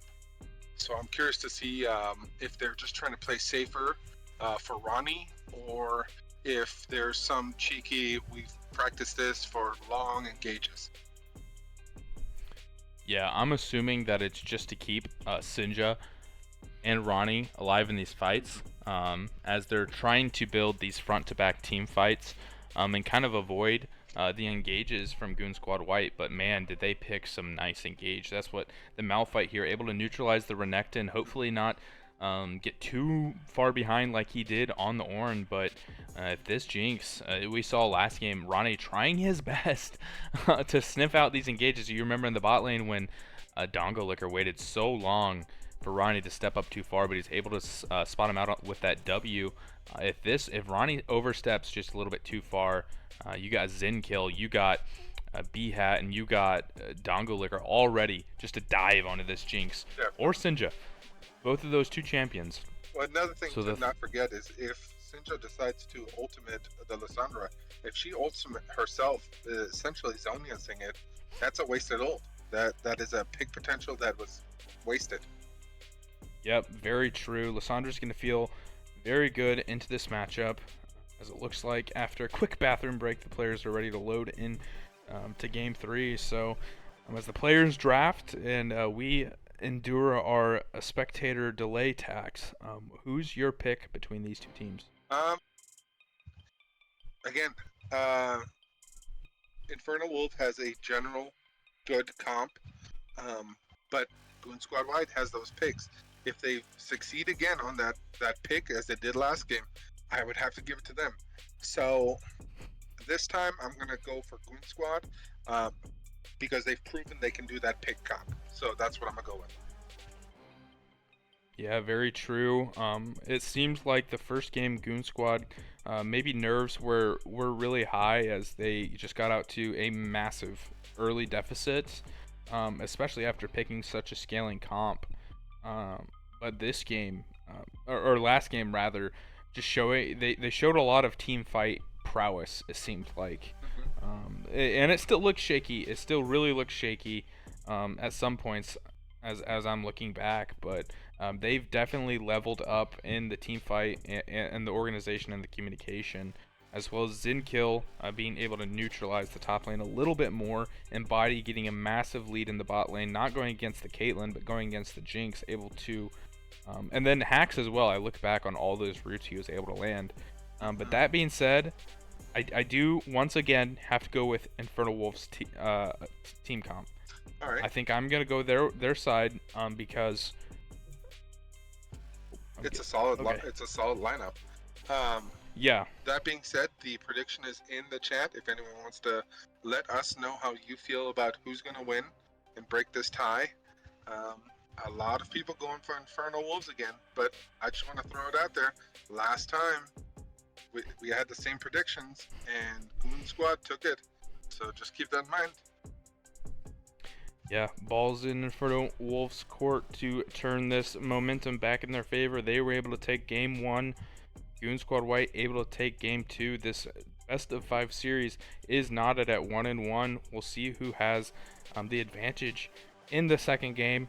With that, gonna throw it to a break as we load in to Summoner's Rift. We will see you guys there.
Alright, Slash All, we are loaded in to game 3 of this best of 5 series. Blue side selected for InfernoWolves, as that has won every single game. We'll see if Goonz squad has what it takes to change that up. Last game, if you weren't watching, a lot of the early game was focused around embodying the bot lane, as him and Hax were able to get a massive lead and translate that into the late game, as well as Dongo Licker last game on the Akali, able to just blow up the Soraka. So the adaptation was, instead of the Soraka paired with the Jinx, we went with the Thresh instead to try to keep our 2 carries in Sinja and Ronnie safe. Sinja catching a lot of bans throughout both of these drafts, has gone with the Sinja on Syndra every single game. And then King, they have a big priority on Maokai, as they have picked it both games B1, and then in the game that they did not have blue side, they banned it. So a lot of priority over this Maokai pick.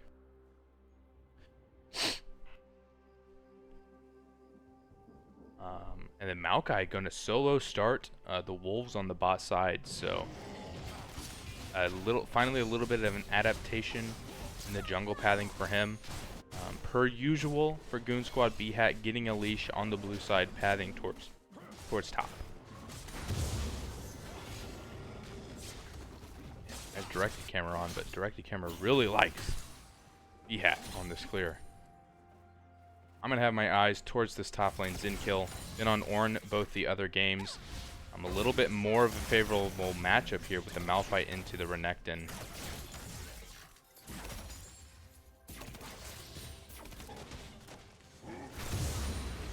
Looks like King's going to do a 5 camp clear towards bot side.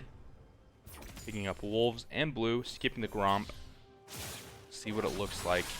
A little bit different of a clear, as per usual in this series. Xin kill being pushed in. Good chunk there from Sinja, using the first strike, picking up some Splinter stacks as well.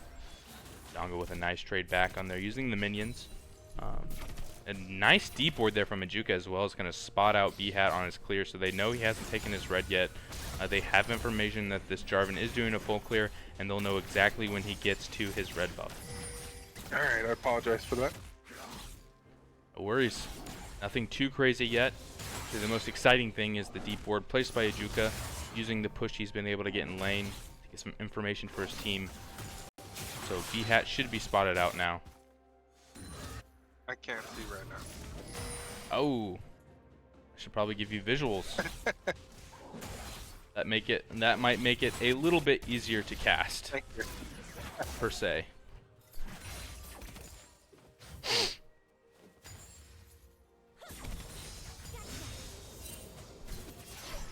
There. Throw up my Twitch chat, so I always know what's happening in the Twitch chat. Oh, as I'm doing that instantly, Sedaten falling again, per usual. Ronnie on the chase because they know King's behind, but he is half health. Flash forward.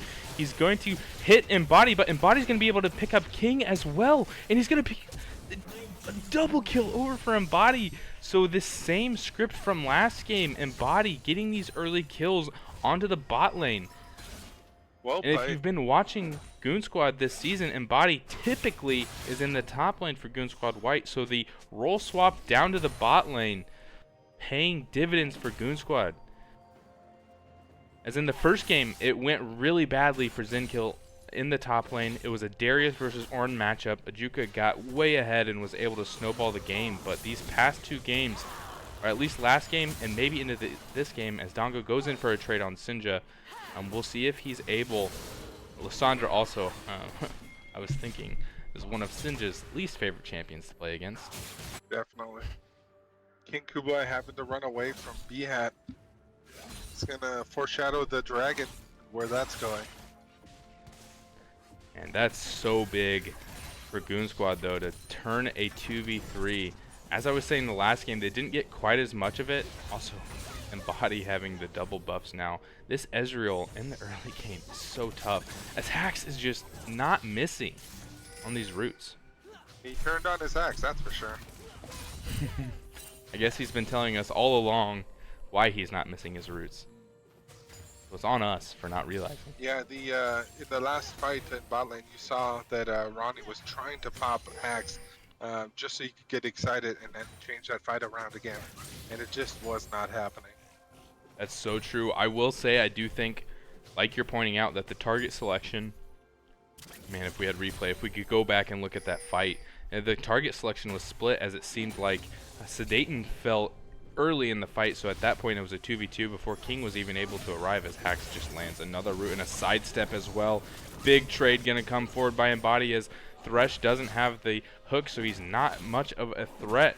Great trade there for Goon Squad, but the target selection, as it seems like King and Ronnie were split on who they were trying to hit. Initially King went onto Embody, but Hax was the one in front. So like Sid pointed out, maybe if they had gone on Hax to start, Jinx could have got excited and that fight looked a lot different. To point out, top lane, we're having Zinkill being able to actually play the game, which is nice. That is so true.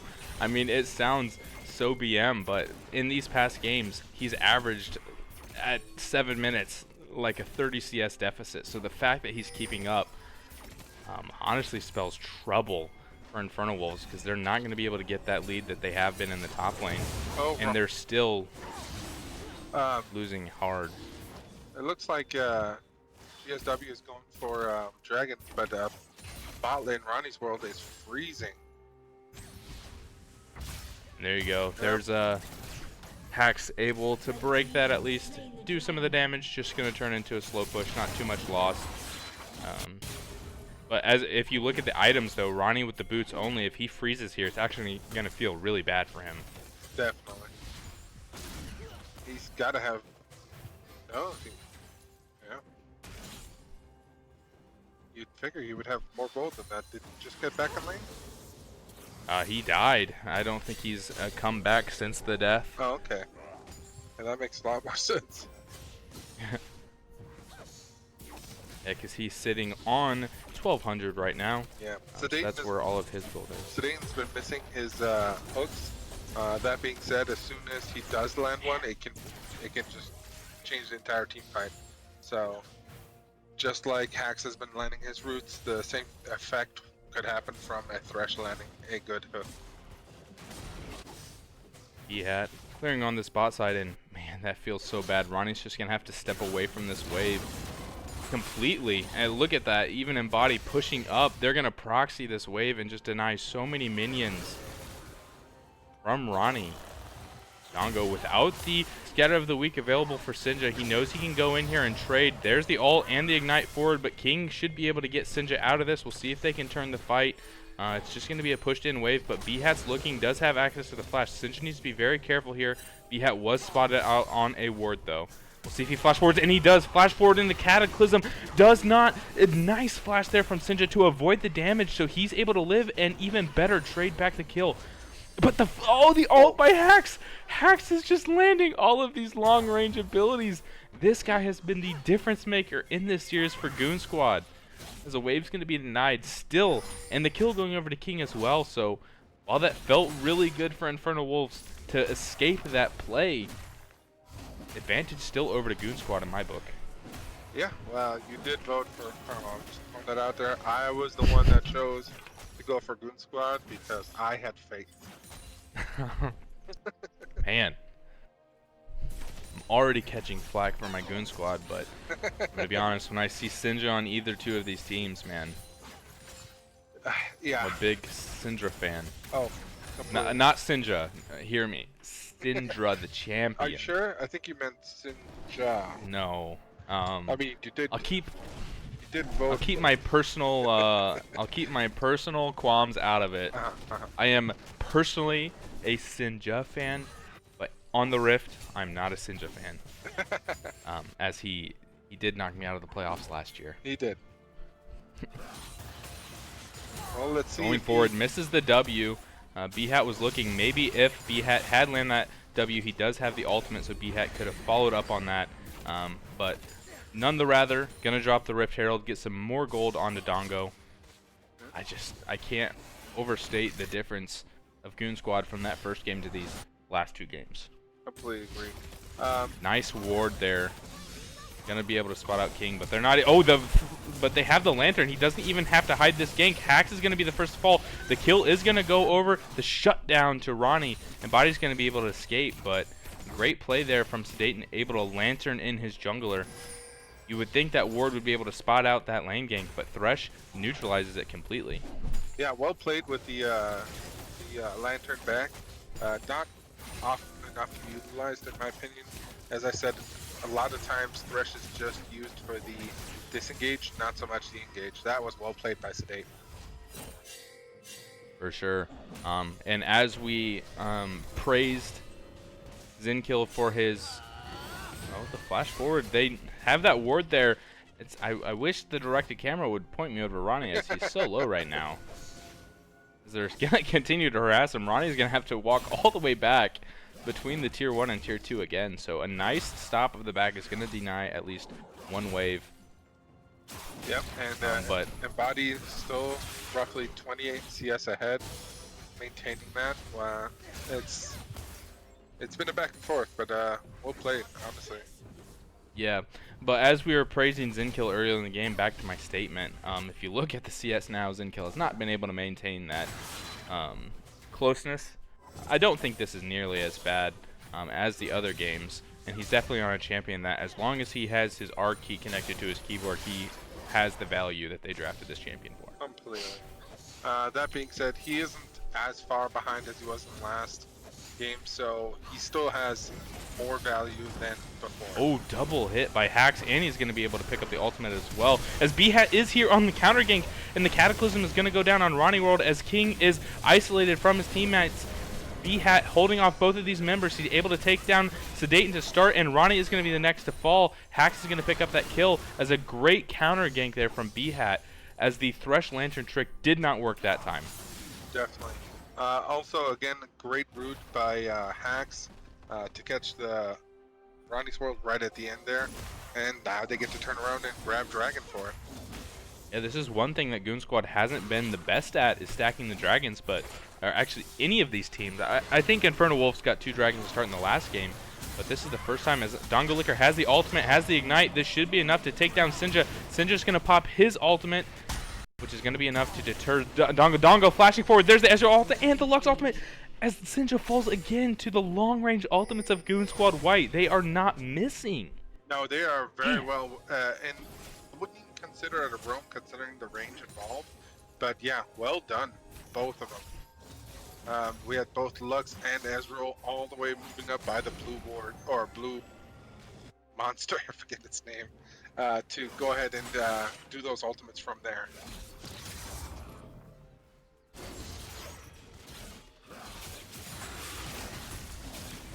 Drink as Duka just trading to get this wave in, continuing to maintain his pressure. It must have been one freeze. Oh, as B-Hat just stepped a little bit too far forward. That's going to feel really nice for InfernoWolves to get even more gold on this Jinx. As we might even have more action as King wants to extend this play. There's the hook buy from Sedaten. It's going to land, but the ult is buffered. Damage is going to fall. King is chasing. They're going to be able to drop Hax here. We'll see if they can get Embody as well. They tried to give the kill over to Ronnie, but it did not work. Dongo Licker's rotating down. Doesn't have the flash, but there's the dash in. King's going to try to knock him out, but Embody's able to... Actually, it was Dongo that sniped Sedaten. Sinja on the roam. They don't know. Dongo could fall here. Sinja does not have the ultimate, actually, so Dongo should be able to escape this. But the ult's coming up soon for Sinja. Nobody overstays, so not going to be able to pick up anybody as Embody phase dashes out. Impressive.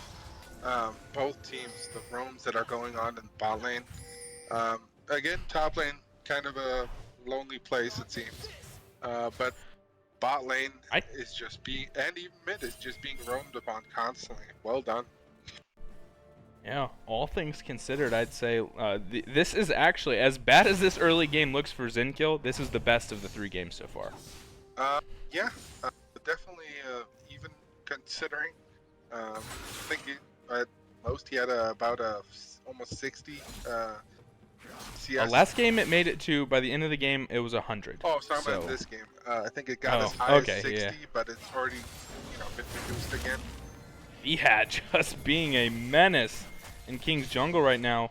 Zin is following. Ajuka is here. Dongo could be on the flank, but Sinja's going to match that. I don't think this is the fight that they want to take. This is not their strong side of the map, but Sinja's going to get sniped by Hax again, and Embody is going to send out the Ezreal ultimate as well as Ajuka should fall here. Hax is here, of course, he's always here. Dongo is going to drop the ignite. Actually, that's Hax ignite. He's going to finish off Ajuka.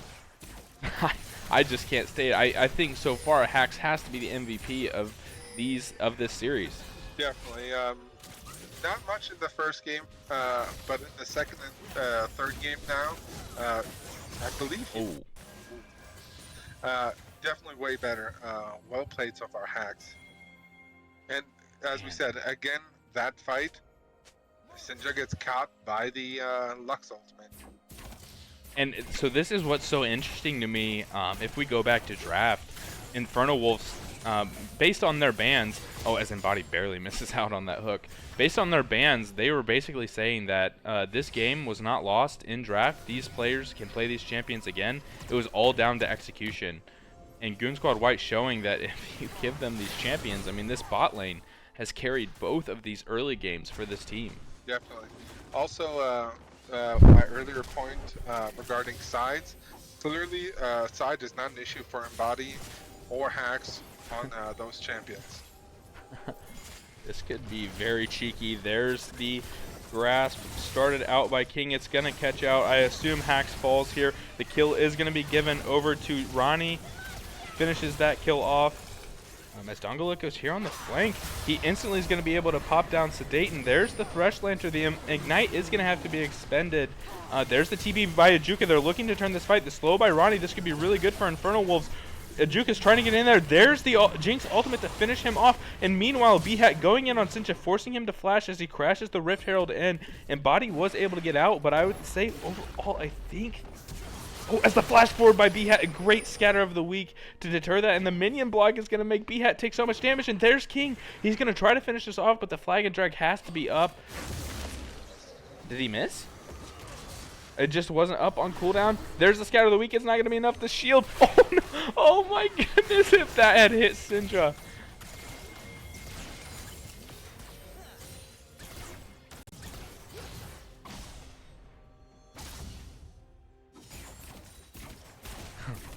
Wild fights. There's the Ezreal by Embody. Ajuka. Zinkill is here to match that. Able to mark that potential dive that they're trying to set up, but now Zinkill is on the opposite side of the battle lines. Does have the ultimate, should be able to get out of this. Should just ult over the wall. He's fine. There's Hax trying to throw down the damage. King is so fast inside of this Scuttle Crab. They're trying to go onto King to start this fight out. They lock him down, but Ajuka is in the back line right now. Dongo's going to be the first fall. Jinx is going to get excited. Actually has to flash away. Bhat is very low. Ajuka's going to be able to pick him up. Zinkill on Ronnie World. Picks up Ronnie World. Now he should be able to take down King as well. Chasing down King. We'll see if he has. He has the blue buff. King is actually trading back so much he's able to drop him. Ajuka dashes over the wall. Zinkill should fall to Ajuka here. And Body taking out these wards. Sinja lurking. Actually, I mean, I assume Ajuka got damage there. Yeah, shut down over to Ajuka. 5-1 on this Renekton. All three of these games, Ajuka has been the carry. It's just been InfernoWolf's inability to play around him. I completely agree.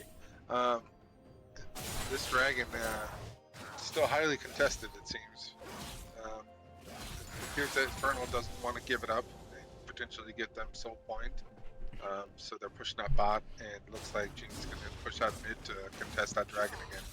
So well yeah, done. I mean, if you look at the pick comp that Goon Squad White has drafted, if they are less kind of a pick comp, but you're looking for Sinja to try to burst someone down and get Ronnie excited, basically. Definitely. As Ronnie World's going to be jumped on, he doesn't have flash. He should just be dead here. It's just a matter of who it goes over to. It's going to go over to Dongo. Now King trying to jump in to help his ADC is going to be the next to fall as he's not able to reach the lantern. The dragon is up. You assume this goes over to Goon Squad White, and that's going to put them on soul point. No smite available for InfernoWolves.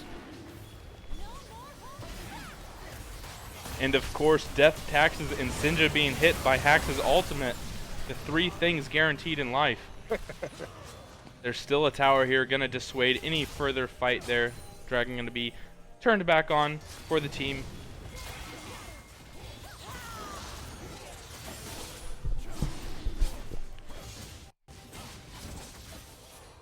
The Dayton lurking. Needs to be careful here. Yeah, and body hurts. Definitely shouldn't underestimate that. He's already 2 items and probably almost by a third already. So all things considered, there's only a 2,000 gold lead difference for Goon Squad. They do have soul points. What do you look for InfernoWolves to get back into this game? The obvious choice is shutting down Embody, getting that on a good person such as Ronnie's World, who we've seen carry before, so he can utilize that gold quite well. The next thing is maybe even a sneaky Baron. They need to get some gold into the team. While they have, you know, the time, so to speak. Basically, right now they're running out of time as Embody is scaling further, while Lissandra is scaling further, and B-Hat. All of them are getting stronger. They need to do this now before it gets too snowballing. I definitely agree with that. Embody showed us last game that if you give him a lead like this, he can translate it as well as Dongo. So there's gonna need to be some sort of flank, probably provided by King, to facilitate Ajuka on a flank that I think has to turn this fight, because at the moment, front to back is definitely going in the favor of Goon Squad White over and over again. Definitely.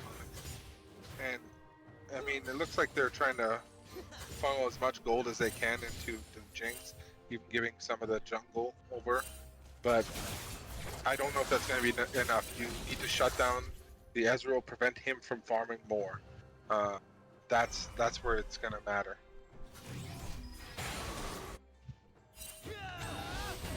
Yeah, definitely going to be a look towards as Goon Squad tries to slow down this game a little bit and played very controlled, not trying to take on any sort of team fights unnecessary team fights that could risk blowing their lead. Just gaining control over this Baron as they continue to get the river control vision. If you look at, I think one of these buttons turns off vision.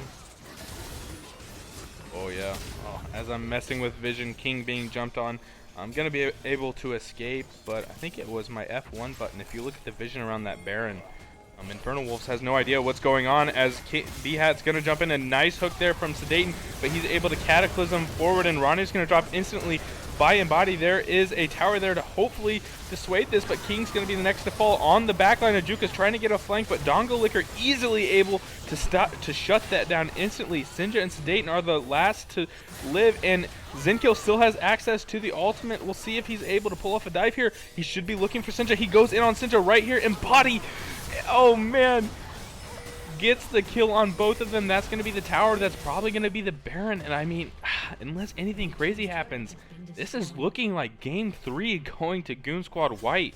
Yeah, it's definitely looking that way. First of all, as a support main, I will say vision control A+ by Goon Squad, and definitely got to keep in mind that nothing is done, right? Both teams can still mess up, but yeah, it's definitely leaning towards Goon Squad pulling out the second game now in a row. I mean, off that fight, they ballooned their gold lead from 2,000 all the way to 7,000. Yeah. Massive fight there for them, as they were just able to perfectly get access to the carries. As like was mentioned, like they have 2 immobile carries. They tried to fix that with Thresh, but it just hasn't been enough to keep these carries alive, as there's so much dive drafted for Goon Squad, and they're able to easily get onto Jinx, onto Syndra. And meanwhile, as Ajuka tried to dive the backline of Goon Squad White, I mean, Dongo can just sit there and CC him for 3 seconds straight, no problem, point and click stuff. Yeah, Ajuka actually did go in to try and stop them, but B-Hat was Ronnie might be in trouble here. That was super weird. I don't know, B-Hat just didn't have anything there to do damage, but maybe just respecting. But Ronnie able to escape narrowly out of that. Ajuka picks up the top tower. As the a little bit of the Baron being wasted right now as they shift their focus towards the Dragon. Yep, 25 minutes for the Dragon. They're definitely going to focus on that. Soul point, especially with a Nice Malphite. hook there. King's just going to drop as Hax does not miss on these Lux Qs. Yeah, a Mountain Soul is definitely very nice on a Malphite. So, Look at Zinkill just beating up his bully. Ajuka has bullied him all series, and Zinkill's just going to stand here and slap him. yep.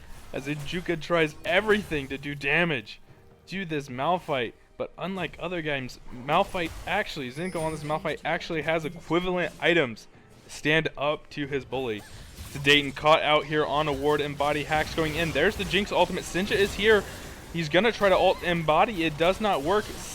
Hax falls. Sinja flashes out, but B-Hat follows with the Cataclysm. He's going to be the first or second to fall as Ronnie World's going to step out. Zinkill still utilizing this Baron and eyes back towards the Dragon. This is going to be Soul. Just going to completely squash any hopes for InfernoWolves to burst down one member and get Ronnie going. Massive shield going to be put onto all members of Goon Squad. Yeah, I'm curious to see the tankiness of the Malphite now. It's going to be very, very tanky. Oh, instantly Dongo's going to go in and punish Ronnie from stepping up too far. Ronnie is not going to trade the kill back as Dongo able to not only get out of there but pick up the tower as well. This game is looking mighty tough for InfernoWolves. They have a lot to think about as they have not really changed much of their draft, but Goon Squad is just exploiting their draft right now. No, and well done for it. As we said, Zinkill was having rough games the first and second, but now he's clearly shining with his Malphite, able to stand up to Achuka, who's been bullying him essentially the first two games.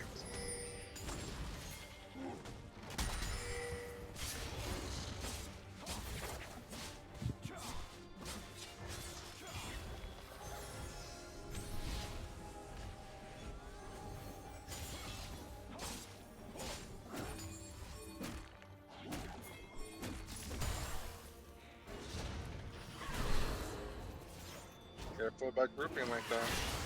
Yep, instantly they go on to Sinja and they're going to burst him down. King is going to be able to escape from State, and that tower is going to fall as I got lulled into a little bit of a sleep there as I'm just looking at this game, and King's going to be jumped on by B-Hat, the Cataclysm drunk. B-Hat maybe traded back here. Ajuka's going to flash forward, and they're able to lock down this Malphite as well. Ronnie is excited. He's doing so much damage. If he can drop this Malphite, they can continue to look past this fight as shutdowns are coming through. Ajuka is low. Ronnie on the front line, but Dongo Linker is lurking. He's going to get right into the back line, and flash over the wall by Sedaten with the Lantern was not enough. Dongolicker able to clean up that fight, and they're going to look to do massive damage to this base. This tower should be the first to fall. Mid inhibitor you expect to fall. Well, Sinja going to come up here and try to defend the tower, but instantly Dongo goes on him. There's Dongo going to steal that kill away and not let Sinja fall to another global ultimate from Hax. That's two inhibitors down. This is looking not too good for InfernoWolf. Oh, next objective, we have Baron in a minute. And we see Goon Squad White prepping to do their recalls, spend their gold. And if you look, you got a lot of gold on these members to be spent. They're going to come in with more items, of course. Red going to be picked up from Embody for this next fight, as you think one more fight could be the deciding factor in this game. Definitely. There's a good chance that that Baron fight, if contested, will be what will decide the end of this game.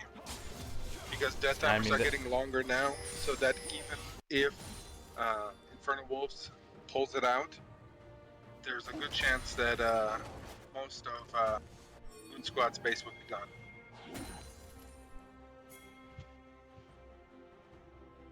All eyes towards the spot lane. They don't even care about the Baron. I mean, they have two inhibitors down, Super's pushing into two waves. If they just group down here, pop the entire base, it's not really much InfernoWolves can do to defend these. Like we said, so much dive as they try to step up and defend these towers. Goon Squad White at any point can pull the trigger. B-Hat's going to get jumped on here, but with the Mountain Soul, no damage even going to be done to him. Moving up towards the Baron. They're going to take the safe route, not try to push in and siege without that Baron buff. But if there's no contest here, this is going to be really hard for InfernoWolves to try to deter any sort of base sieging if they pick up this Baron. The last hope, Jinx Rocket coming out, not even close to stealing that.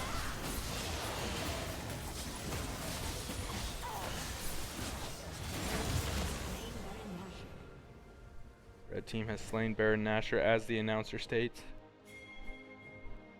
Man, I wish we had the cheering things that they have in The world's announcers? yeah, the norms thing. All the cheers.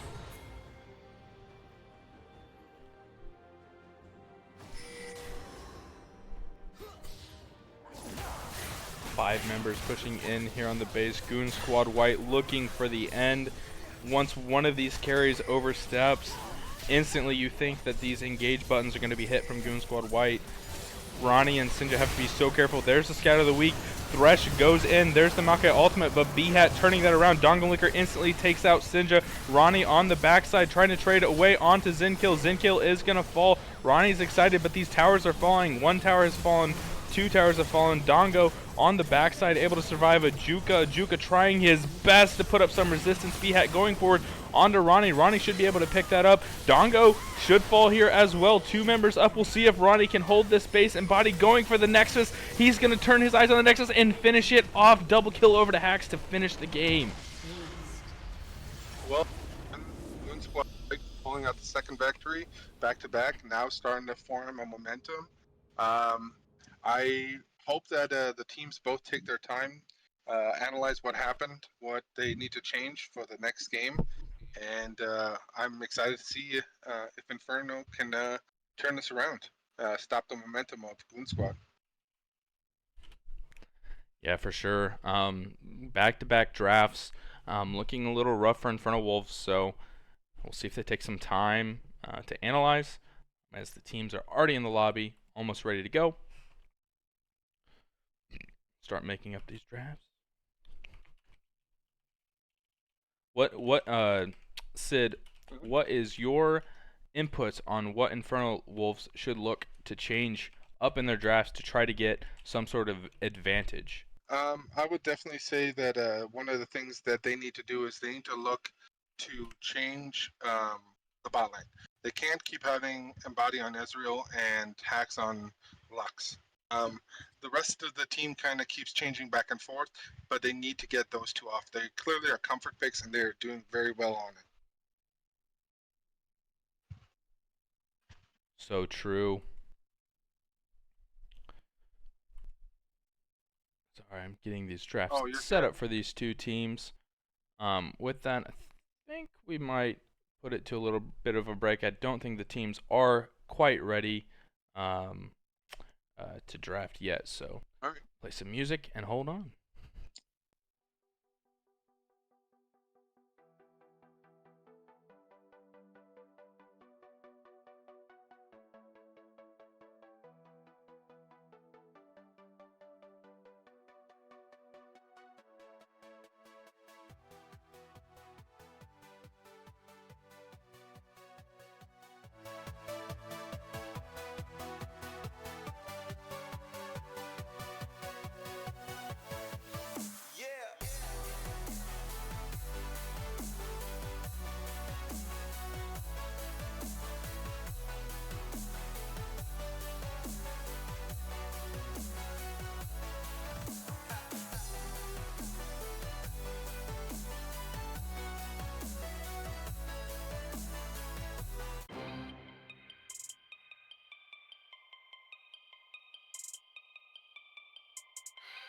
Alright, that being said, these teams are already into draft again.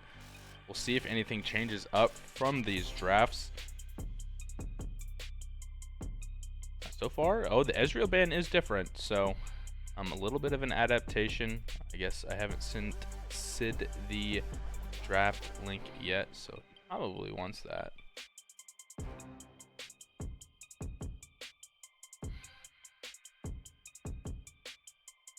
trying my best to get it for you. Okay. I'm not gonna be able to get it for you. You're gonna have to watch the stream. Oh, you may not even be here. All right. Bans coming through. The same exact bans from Goon Squad White, and for InfernoWolf, they're banning away the Ezreal. So they're saying this is the pick in the bot lane that has been causing this issue for them, as it has also been the Lux. That I feel we'll see if Hax wants to go towards that. If it's not paired with the Ezreal, maybe InfernoWolves, if it slips through these two picks, will pick it for themselves to match with the Caitlyn. Hack's not going to let that be the case. Going to stick to this Comfort Lux pick.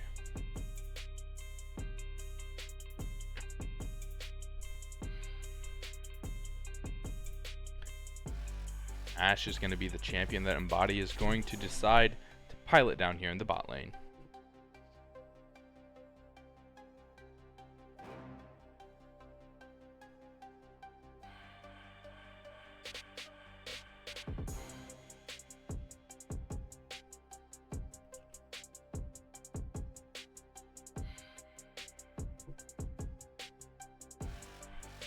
Morgana.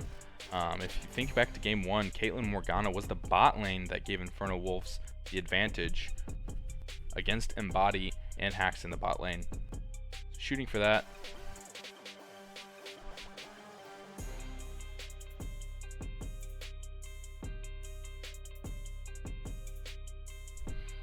The Yone pick. I like this. I like this. I don't know if this will go in the mid lane.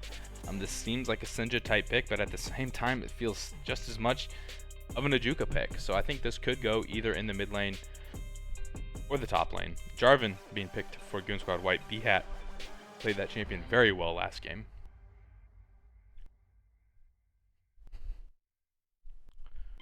Second round of bans. Poppy being banned away obviously would feel really bad with a Jarvan. Won't lie, I want to see King on the Lee Sin. Maokai is up right now, and it hasn't been picked, so definitely they're cooking something in the jungle for sure.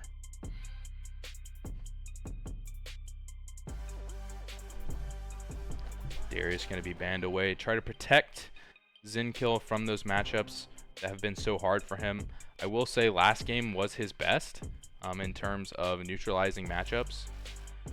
The other two games were really rough for him. But that Malphite being banned away, they're trying to bait Zinkill into picking Ornn here for sure.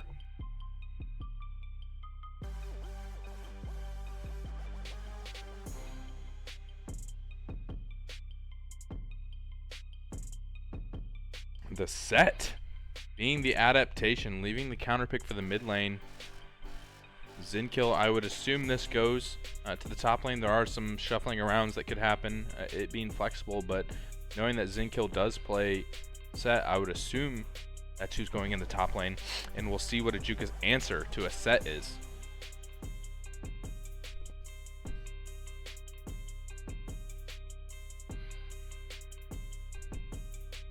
Rammus being picked. The adaptation they're looking for is a Rammus. Rammus.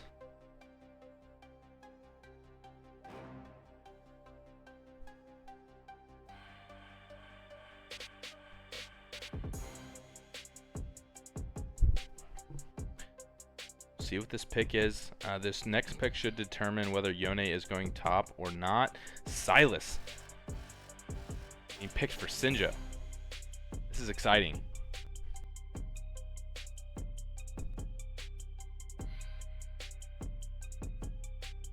I also could see, maybe I shouldn't say that, as the teams could be watching.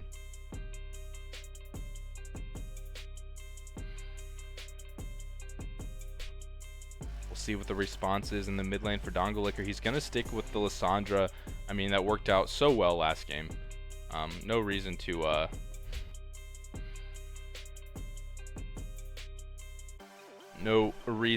to switch up that matchup. So there it is. The teams are drafted. A very similar look for Goon Squad White. They don't have as much safety for Embody, with the Ezreal having access to the dash, the phase shift.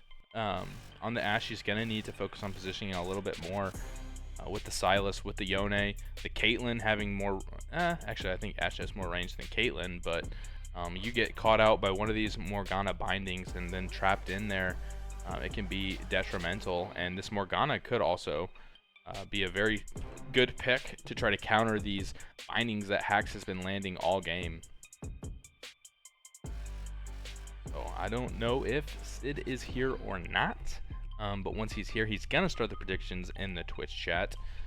But I guess if I were to go off of my predictions, I think I have to go with the momentum of Goonz Squad White.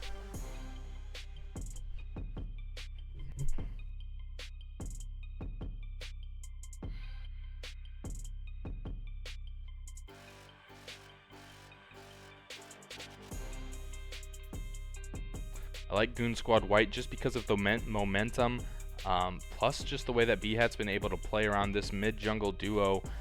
Should be exciting to watch. We'll see if they can get the same stuff done ganking Sinja. There's a little bit safer of a champion on the Sylas and the outplay potential with the Sylas, especially if King can play around. They can sniff out these ganks and they can get a 2v2. This 2v2 is going to look a lot different than a Maokai Syndra 2v2 as it did last game. See if they can do anything with that. In the bot lane, Ronnie going back to what worked in game 1 looks really good. Applying pressure in the first game, running first strike. This Morgana, Caitlyn, as much as these past 2 games, all we can think about are all the bindings that Hax has landed. Actually, in the first game, Sedaten was landing quite a bit of bindings on the Morgana, and if they can go back to that, that can be another turning point for this team. So a completely different looking draft for InfernoWolves. The front to back immobile carries were not working for them, so they're going for much more scrappy of a game, trying to turn this into a mechanical battle, especially with Sinja in the mid lane on Sylas. We know how adept he is on that. Yone, Ajuka in the top lane, has been getting just massive leads throughout this series. Maybe the Yone is the champion that's going to be enough to neutralize what Zinkill has been able to do, because Zinkill playing these scaling champions, I mean, on Set is not as susceptible, or I guess he's not, if he gets behind, he feels a lot less of a champion than an Ornn or a Malphite.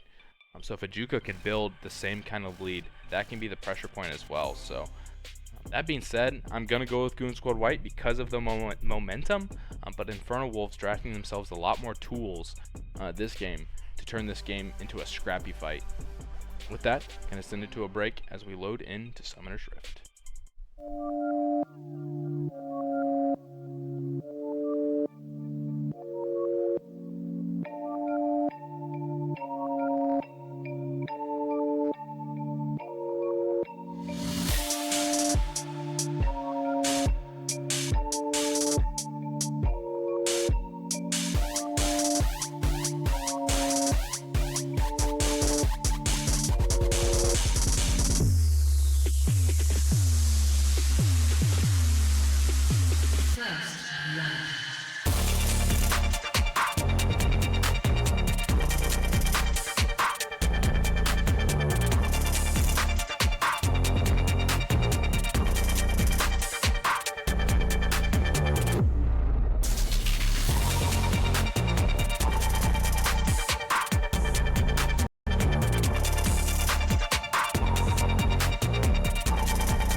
just like that, we're loaded in to Game 4 of this series between Goonz Squad White and InfernoWolves.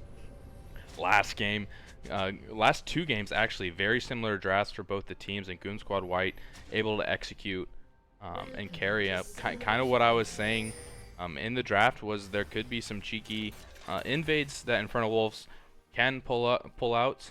It doesn't look like they're going to do any of that. Goonz Squad White actually going to apply some pressure to Dayton. Didn't drop a ward here. Don't think they're going to go any further. This jungle pathing. There's a binding from Staten. Sinja should have the chains as well. B-Hat could be in trouble. He probably has to flash out of this, but he has reinforcements. Sinja is actually the one who has to flash as the reinforcements and the slows by Embody. There's the root. Sedaten, the flash forward by Dongo. Look, our first blood for Lysandra. Sedaten is going to fall. No summoners except for the flash from Sinja. Dongo expending the flash ignite, but that's going to be totally worth it to get a lead. That binding by Hacks, not going to be enough. Wow. Crazy start to this game already. Man, Hacks is just looking for these. Rammus is going to do the Raptor start. Going to be able to hide where he started. I don't think any wards were dropped in that area. Oh, gee. Testing out hotkeys. Zinkill going in for the early kill. Should have the early lane prio. Dongo Licker aggressively trading on Sinja per usual, especially into this melee matchup. Staten. Binding gonna be caught out. But there's the binding from Hacks. Minion's gonna catch both of those bindings from both of these champions. Headshot. Look, Ronnie looking for the headshot.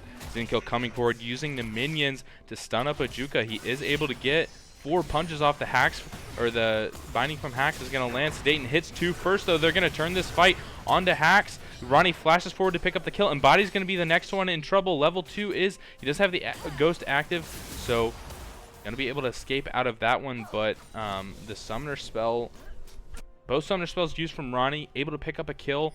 Sedaten is traded back, but the kill goes over to Hacks. B-Hat here on the gank. Ronnie doesn't have flash as he flashed forward earlier. He's trying to get a kill onto Embody, but Embody's going to kite him down and kill him. And this wave is in a great spot for Goonz Squad White as well. Oh, Dongo Licker actually doesn't take the E back. Gonna continue this trade. King is looking for this mid lane gank. Pings are coming out. They don't know where B-Hat's going to go. King is going to start his... Dongo Licker doesn't have flash as he used it to pick up the initial kill, so a traded kill is going to go over to Sinja. Sinja's going to go 1-0. Dongo Licker's going to die. Wave's going to be pushed out from Embody. He's got 900 gold to spend. But great recognition by B-Hat. He only went 2 camps and then into the bot gank. Able to turn that fight in the favor of Goonz Squad. And yet again, this bot lane initial lead going for Goonz Squad. Although the kill that Ronnie got over is going to help out a little bit, but the buy is going to be better for Embody.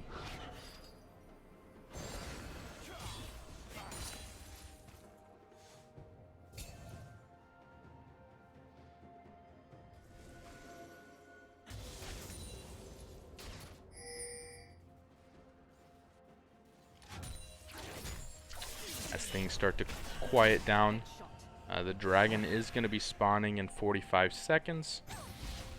Hack's only level 2 right now from the early death. There's the level 3 for him. Bush control over to InfernoWolves in this range versus range matchup that's so important. CS not getting out of hand anywhere as Ajuka goes in. Zinkill, a nice dodge on that Q2 as he continues to thin out this wave. Now he's going to go for a trade onto Ajuka. Gets 1 punch, 2 punch, has access to the face breaker. There it is. Sinja emoting at Dongo. B-Hat, the scuttle's going to be contested. He gets landed by the root. He should just be dead here. The traps are there, the ward's there, so Ronnie can get the headbutt. Another kill over to Ronnie. This Caitlyn lane making the difference in this series for InfernoWolf so far. All the games, one game they won, Ronnie was on Caitlyn and got out to early leads. Behat overstepping, not respecting Staten on the bindings. King is hovering here. Ronnie and Sedaten trying to bait them into some sort of fight, trading out that first strike damage. Doesn't look like that kill on the jungler is going to translate into a dragon. As Ronnie's a little bit weaker on the items as he had to go back to base earlier than Embody, but with that kill, once they get this wave crashed in, it's going to feel really good for InfernoWolves. Then kill for the first time in this series as Sinja goes in. He steals the ultimate, but Dongo Liquor going to use the ultimate of his own to get out of that. Neither Dongo Liquor does have Ignite, so it doesn't look like he's going to try to stay and greet anything. Nice trade there from Sinja, but a nice ultimate from Dongo to shut down the kill. For the first time in this top matchup, Zinkill actually having some pressure. The ult by Ajuka is going to be popped, but the Facebreaker is going to give him a shield big enough to dissuade any sort of additional fighting. Ghost pop from Ronnie World there. Behat trying to trade in onto Sinja, stopping his back. Sinja kind of baiting him in here. Ronnie did pop the Ghost, but nothing to come of it. Gonna be down that Summoner.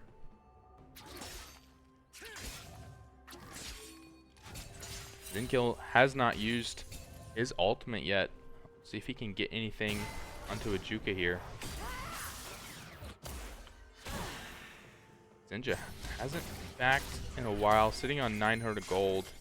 Doesn't have teleport, so he's trying to get an advantageous wave state, but Behat stopping his back twice, not allowing him to back, is forcing him to stay on probably a little bit more gold than he'd like to right now. Does go back, gets the Lost Chapter.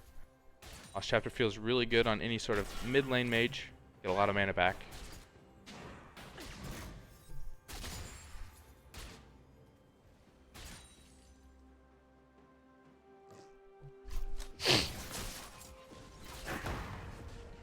Have any color casters to fill my time doing both roles.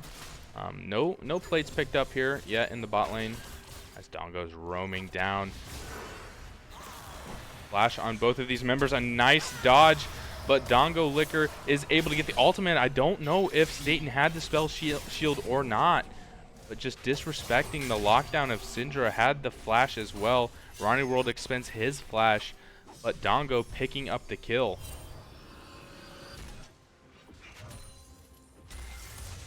And Dongo in this series has been great.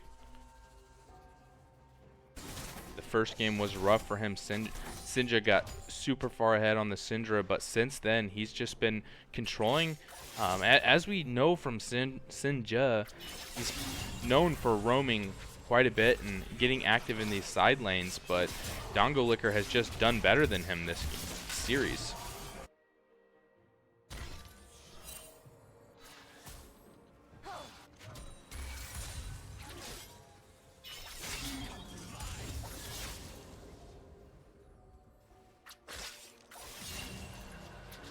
Looks like Herald's going to be started up by King, having the top prio, and still no dragon to fall. They have vision down there. Even if Behat were to come over, I have returned. Hey. Seems like I've already missed quite a bit. Yeah. Did we start a new prediction or no? Nope, you have to do that because I don't know how to. Oh, it's prediction. Yes. Prediction. We were trying to do poll, so we did a poll.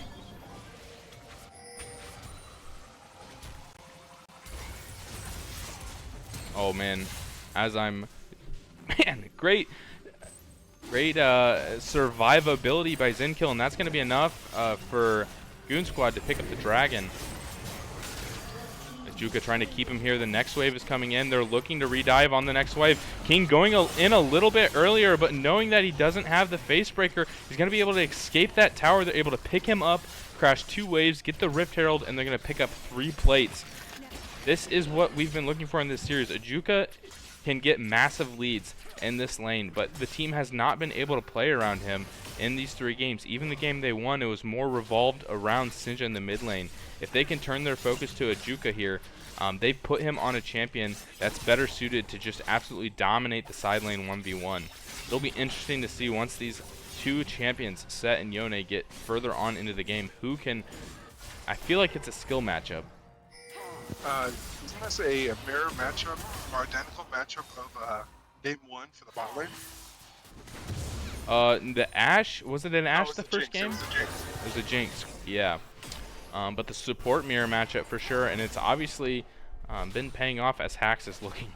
Oh, there's the ult by Ashe. It's going to land on Sinja. They're going to be able to lock him down forever. He does take the Lissandra ult to save a little bit of time. The Ignite is popping. I don't know why Dongo was walking away. Wow. 1v3 basically. Yeah, 1v3 basically. They're able to... Sinja's able to absorb that gank, which is huge. It looks like we had now trying to add in on the Juka front. trading in onto Zinkill. Oh, King coming in onto Dongo Licker, knowing that he does not have flash. And then there's the Cataclysm. It's going to make Sinja fall at first. Dongo Licker does not fall, so great counter gank by Bhat. I didn't even recognize that was happening as hard as it was. King trying his best. Dongo going forward. He's going to take out King. Disrespecting this Lissandra. I mean, Dongo on Lissandra right now is the difference in this series.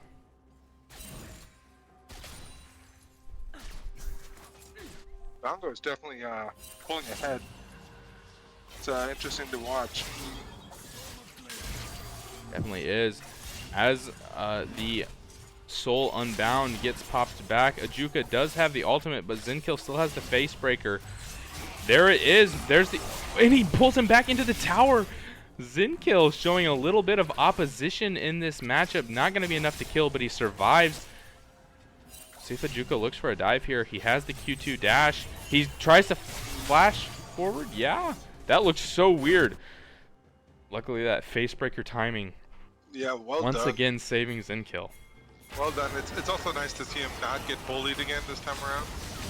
As Embody falls, Sinja lurking, as I was talking about, his roaming. Sinja getting his revenge on X-Hack right now. Double kill over to Sinja. A TP in by Ajuka. Sinja is going to fall to Bhat as King ults out. Ajuka doesn't have ult, so I don't know if he's going to have enough to follow up. I don't know when the Flag and Drag is up, but it is going to be enough. Bhat going to be the next to fall. 3 kills.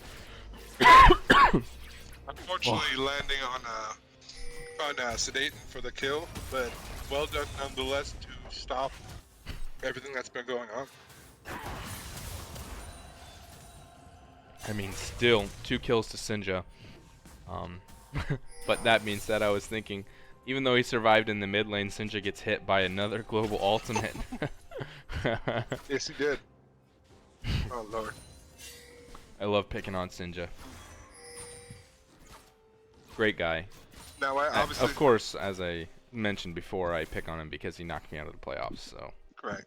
That being said, I will say Bhat has been all over the map, it seems like, and that just got back. He is helping everywhere. Yeah, he's definitely there a lot to pick up these as a fight goes in. Dongo, Sinja just abusing him. King's here as well. I'm going to be able to survive that, but he is chunked. A binding lands. Bhat is here on the counter gank. Ronnie is going to maybe not fall. Sedaten gets 1 kill. And looking for the second kill onto Embody. Embody dodges out on the binding, but King is running. Oh my word! The Flag and Drag into the smite. Double kill. We'll see if Bhat falls. The ultimate to try to get Bhat out. Embody trying to work with his jungler, as that was a great counter gank by Bhat. Or I guess initial gank, actually. Sinja going under tower to take out Dongo. Sinja putting his stamp on this game. Has been picked on over these past 2 games and has been a primary reason that Goonz Squad has been able to get ahead. So looking to get back into this series and pull his team back into a 5th game and even out this series. Yeah, as we said early on, we were expecting this to go to a best of, or use all of the games in the best of 5. So I would not be surprised if InfernoWolf is able to pull this out. I mean, first of all, they're not behind, so I'm not saying that. But I'm saying I would not be surprised if InfernoWolves manages to win this one. Yeah, these 2 teams have been very tight. Even in their last series, things were so tight. And in the one game that InfernoWolves won in that series, it was Sinja that was the difference. So all eyes on the mid lane typically, as King is trying to set up a bot gank right now. See if Embody does overstep. Yeah, they are definitely trying to keep Sinja down, having B-Hat constantly around. Sinja goes in, but B-Hat is there to follow up. Yet again, Comet steals the kill. Oh man. Oh, Hax picking up a global ultimate onto Sinja again. But even with Sinja down, InfernoWolves trying to pressure this dragon. Knowing that a lot of abilities were used to take down Sinja, they feel they have a little bit of the advantage. Oh, Embody fell. I missed that. I missed that for sure. So this is actually a 3v3 because the ADC for Goonz Squad White was down. There's the TP by Ajuk. Oh, that's actually Sinja coming in here. Secure this Drake. This is going to be a now 1-1 Drake split. Actually, X-Hax looking for the steal. That Lux ultimate, man, he has been on point with it, and that would have been just another clip to his repertoire. As King disrespecting yet again Dongo Licker, as another fight breaks out in the top lane as well. We have action in both of these lanes. Ajuka does miss all of his abilities. Zenkill sidestepping, should be able to get back the unbound. Sinja going in 1v4 right now. That is not a fight that I thought that he would try to take there. Yeah, I'm not sure what he was thinking there. Maybe he was literally just expecting to get dove and so want to at least take the initiative and get a kill for himself. But yeah, Zenkill had some juke shoes on him just then.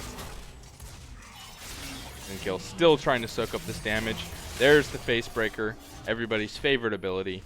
The Ash Arrow is going to go wide. He does get the stop on Ajuka. He does have the Cataclysm. Dongo Licker is here as well. The flash is actually gonna get him out of there. The Ajuka barely escapes that as 3 members.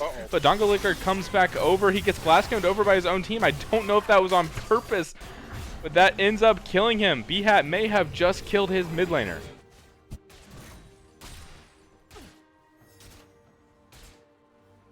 Unfortunate, I will say that. For sure. We're looking at about a 2,000 gold lead for InfernoWolves. Sedaten looking for these bindings. They land one of these. Embody and Hax have to be so careful.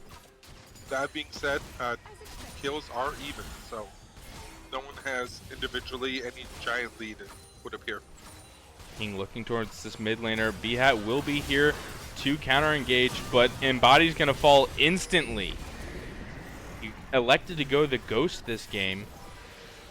Does not have the cleanse, and so there are so many of these champions are just here to provide some sort of suppression to him, whether it's the Rammus taunt, the binding, the traps, so even Sinja. So like I said, Embody has been used to playing this Ezreal where he has a little bit of self-safety, self-peel with the phase shift, and definitely been shown to be a weak point now because his positioning has not been on point this game. Did it get banned away from him this time? It did get banned away from him.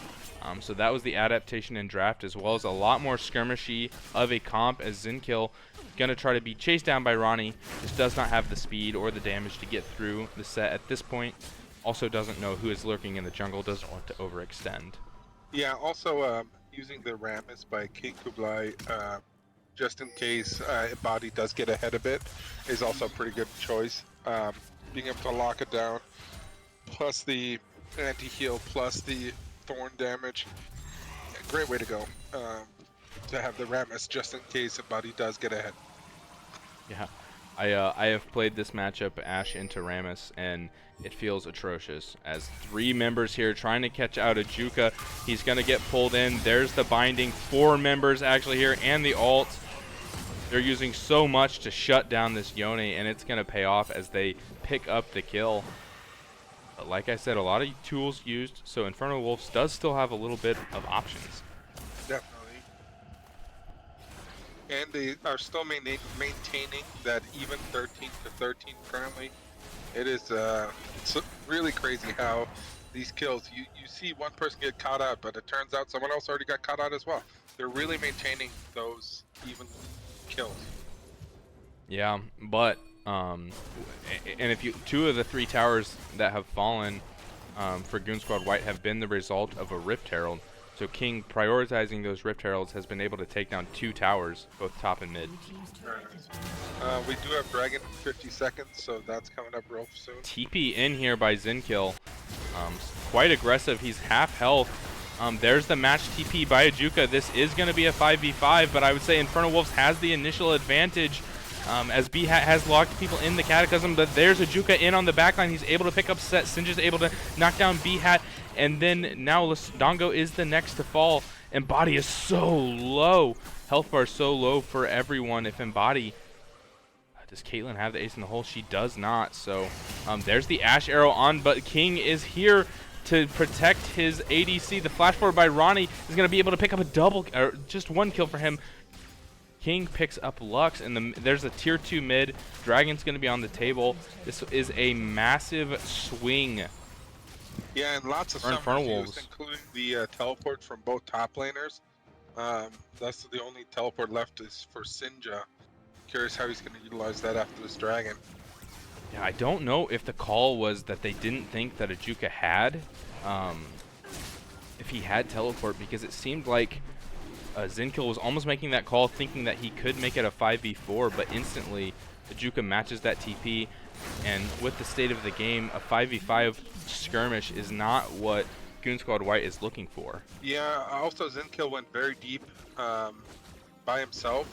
Didn't have backup because everyone else was focused on the different people. Thus leaving Ajuka to show up and hold the back line.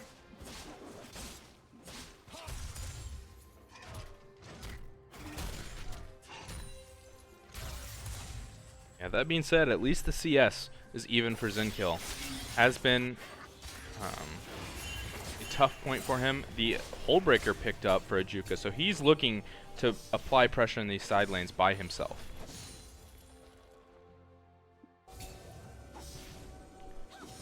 But what a turnaround in the bot lane, as Embody has just been such a carry these past 2 games. There's the ace in the hole. Oh my word. That first strike damage. Needs to be careful. Once that, with that collector completed, if more... Oh, he's going to move forward and try to that. Oh, man, if that Ash Arrow had landed. I was like, do the thing I hate doing. I keep saying, oh, man. Stopping those backs, though. Delaying it. Sinja looking to go in on Dongo. The chains don't land. I will admit, Dongo kind of juked him out there with the E. Dongo decided not to take it, and Sinja was too far away to land the chain, so Dongo can get out of that one. As the Baron has been started up here, they do know, I think, B-Hat is here. Yeah, they have a ward in the back of the pit that's not being stopped, I do believe. Ajuka trying to match the Jarvan to avoid him getting in here. It's down to 5k. There's a fight breaking out. The mid laners. B-Hat's going to go in to try to steal this. Will he get it? He does get it. Goon Squad White gets the Baron. If they can get out, Zinkill's going in here trying to pick up a kill. The Facebreaker is huge, but not enough to take down Ronnie. 2 members die. Sinja looking for Embody on the backside, so that's going to be 3 members that have Baron for Goon Squad. What a steal from B-Hat. That was huge to try to keep them in this game. By the way, that is where Sinja used his teleport. He decided to come to that fight, leaving Lissandra in the bot lane. Oh, Embody just steps out just a little bit too far. King's able to take him down, but King is going to fall himself to this tower. But Sinja trades back the ultimate onto Dongo. He's burning, but it's not going to be enough. It's probably an advantageous trade, as even though the Baron was stolen by Goon Squad White, the towers are what are falling for them. Excuse me. Definitely. Still having a gold lead for Inferno now, but the Baron is definitely going to allow them to recover some gold and gain some advantage and a stronger foothold to come back into this. Yeah, Embody sitting on only 1 item right now. Just been completely shut out of this game by King, by Sedate, and by Ronnie. Even Sinja at some points. They have put their focus on this Ashe. has not been able to carry this game the way that he was able to carry Game 2 and Game 3. That being said, 5K gold difference is huge for InfernoWolves, but it's nothing like what they had in Game 1 at this point. They had around a 10K gold lead. So Goonz Squad White, that being said, so go ahead. No, you go ahead. I was saying, even 5K though isn't that big at 25 minutes. If this was 15 minutes, something like that, 5K would be gigantic. But at 25 minutes that we are, 26 minutes, it really isn't that much of a difference. That means essentially one person is going to be stronger than their lane opponent. So it isn't like an unattainable mountain you can't cross. They definitely have many opportunities to still get back in this. Yeah, BHAT looking right now, doesn't commit to it. But like you're saying, it's basically one member that's ahead, and those two members, it's split between two members, are not Embody, Ajuka in the top lane and Ronnie in the ADC role. That being said, if Ajuka is on the split, oh, a death brush being set up, but it's spotted out. No one's going to be caught out by it. But a nice little attention to detail for Goonz Squad White to spot that out and not fall victim to it. BHAT goes in all by himself onto Sedaten. X-Hax tries to throw out the ultimate to finish him off, but Sedaten is able to flash out. BHAT is pretty low. Zinkill on the front line is all alone. He has nobody to back him up right now. But this jungle is very dark. Body's going to take a lot of damage there from the ace in the hole. They're going to have to watch out. Oh, yeah. There's the Ash Arrow. Sinja lands it on to Zinkill. Nothing going to fall from that. But meanwhile, top lane, Ajuka with the Hull Breaker's getting so much. He has a double empowered cannon wave right now. There's no one really backing. He does decide to fall off. But he's able to use his top pressure. But we'll see if there's another steal from BHAT. He has one already. Sinja trying to mark him out. He's going to go in. But he's not going to get it this time. Nice smite from King to secure that, and BHAT does fall on the tail end of it as well. Yeah, that was a nice interruption to stop from Dragon. Well done. Yeah, for sure. Much better objective execution there from InfernoWolves than the Baron, learning from their mistakes. And Ajuka just getting so much there on the top wave. That's so much pressure added to the map when you drop an inhibitor in a side lane like that. Especially when your team is able to win the play on the other side of the map as well. As nobody is taking, I guess that's Hax. As the taunt goes on to Dongo Licker. Flash away is going to be able to save Hax. There's Zinkill on the back line. Ronnie has to flash out of that. This is an advantageous fight for Goonz Squad as they're able to get the shutdown onto Embody. Yeah, very nice. Zinja still lurking over this wall. He goes forward onto Zen, but there's more members. The stopwatch is going to save him from now. Ajuka's here as well. Zinkill, a nice sidestep. Should be enough to save him. BHAT going on to Syndra, but he is all alone here. King is here to save his mid laner. The Cataclysm comes down. X-Hax drops the ultimate, but it's not even going to do near as much as it did last game. And King just is continuing to heal up. BHAT with an aggressive back there isn't going to die. Just wanted to show him that he was not scared. That's what it was. Yeah, all things considered, no members of Goonz Squad fall there. Ajuka, not a crazy amount of... Ajuka still no mythic item. 3 items deep in the bot lane. Hullbreaker pushing the lanes. 3 people. Yeah, it seems like... Yeah, 3 people responding. Seems like finally in this series they're able to play around those leads that Embody is able to build in the top lane. He's gotten so far ahead in all of these games, and this seems like the first game finally he's able to translate that into map pressure.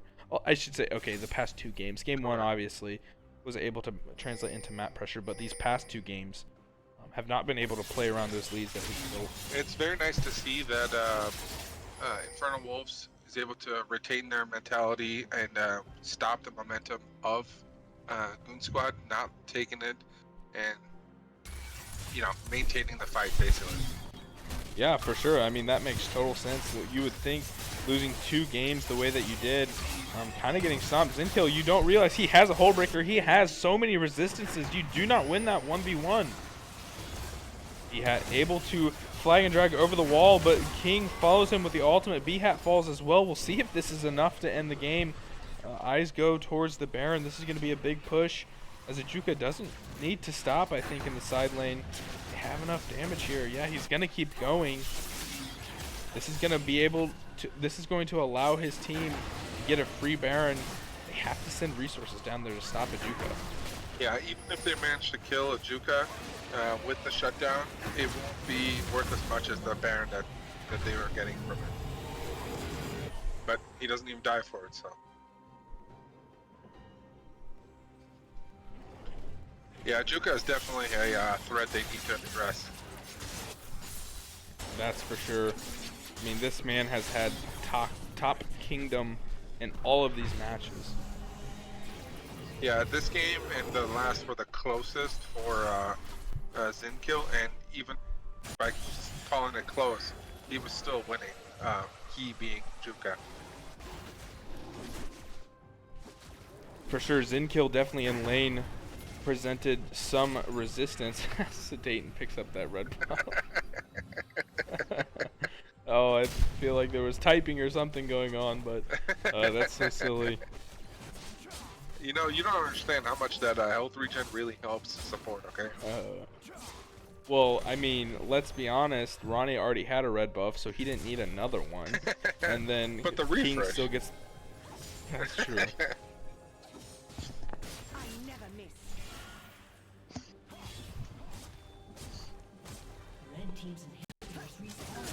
Oh, inhib is coming up. A nice land there is going to be enough to knock down Ronnie. That's a good stop for this push, although members on the bot side are going to be able to pick up the tower as well as the inhib. See if they're able to hold this off. It does look as if they are. Members are headed towards the mid wave. Sinja and King gonna back out of this. The Ash Arrow does so much damage, but B-Hat is on the flank. Sinja trying to get out, and Body's looking for an ultimate over the wall. There it is. He flashes forward, gonna lock down B-Hat. B-Hat is gonna be the first to fall. Dongo's gonna be the next to fall, and then Hack's gonna be the next to fall. Zinkill is on the backside. Set does shut down. Zinkill does shut down Inferno, but Embody cannot auto attack this Rammus, and this looks like game 4 going over to InfernoWolves as respawn timers are at 30 seconds. Plus, you have Baron empowered minions. Sedation, by the way, picking up 2 of those kills, just like the red buff. Probably not intentional. This guy wants to carry these games so hard. Yeah, this is going to be no contest for sure. 15 seconds on Hacks and B-Hat.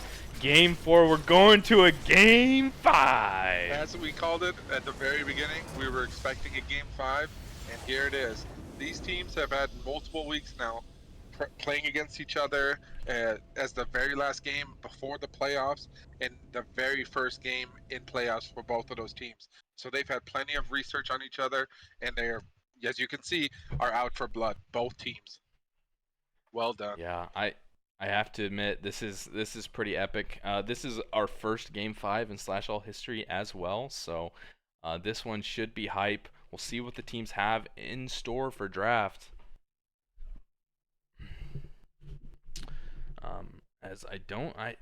This is the most.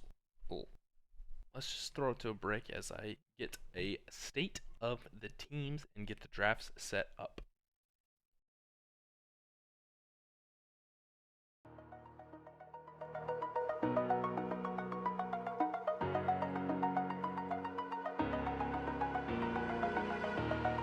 Over the edge, feel like I'm floating through the air. The pain I felt is paid for, all is said and done. Oh, I am restricted, fixed upon the web. I need to kick the habit that my mind is breathing in. Break out, I've got to see. Spent all my life holding all of it closely. I played it innocent, a feel of discontent.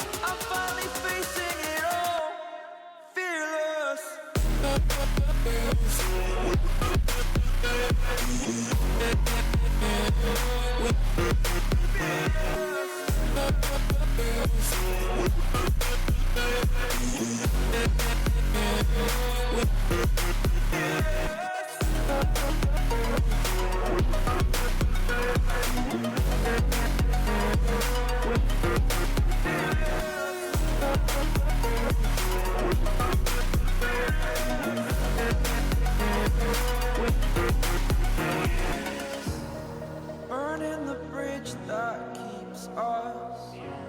I'm here and I'm feeling fearless. Exaggerated, that's what you assume. The story's over now, I must conclude. I am conflicted, watching where I step still, hanging in the balance. Not the life I want to live, I want to take it all. Standing tall, fear outweighed the person you are. Oh, break out, I've got to see.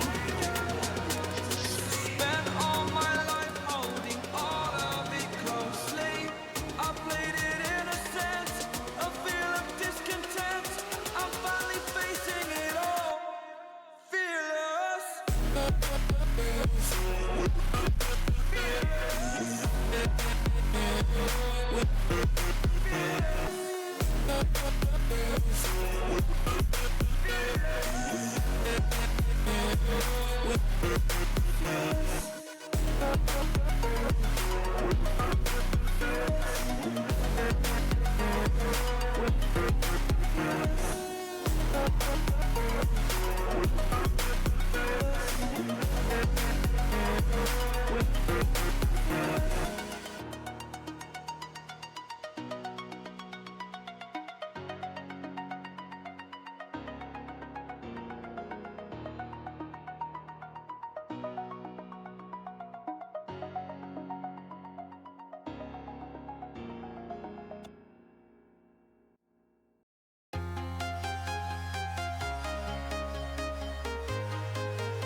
I'm walking alone, the streets are empty. The only thing I can see is my own silhouette. I'm getting stronger, step by step. The clock is ticking, but there's no time for regrets. I've been flying from town to town, from London to Taiwan. I've been all around the globe, trying to protect your soul. We are heroes tonight. We will fly above the sky. We are heroes tonight. Yeah. We are heroes tonight.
all around the globe, trying to protect your soul.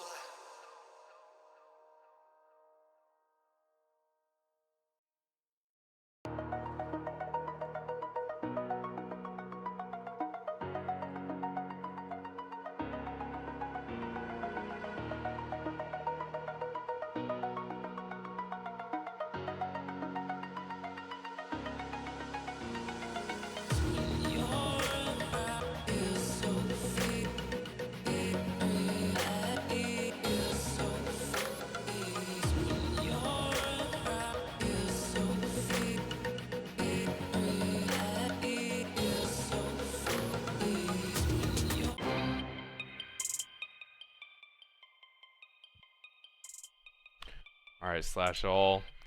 We have it. We have silver scrapes in the slash all for the very first time.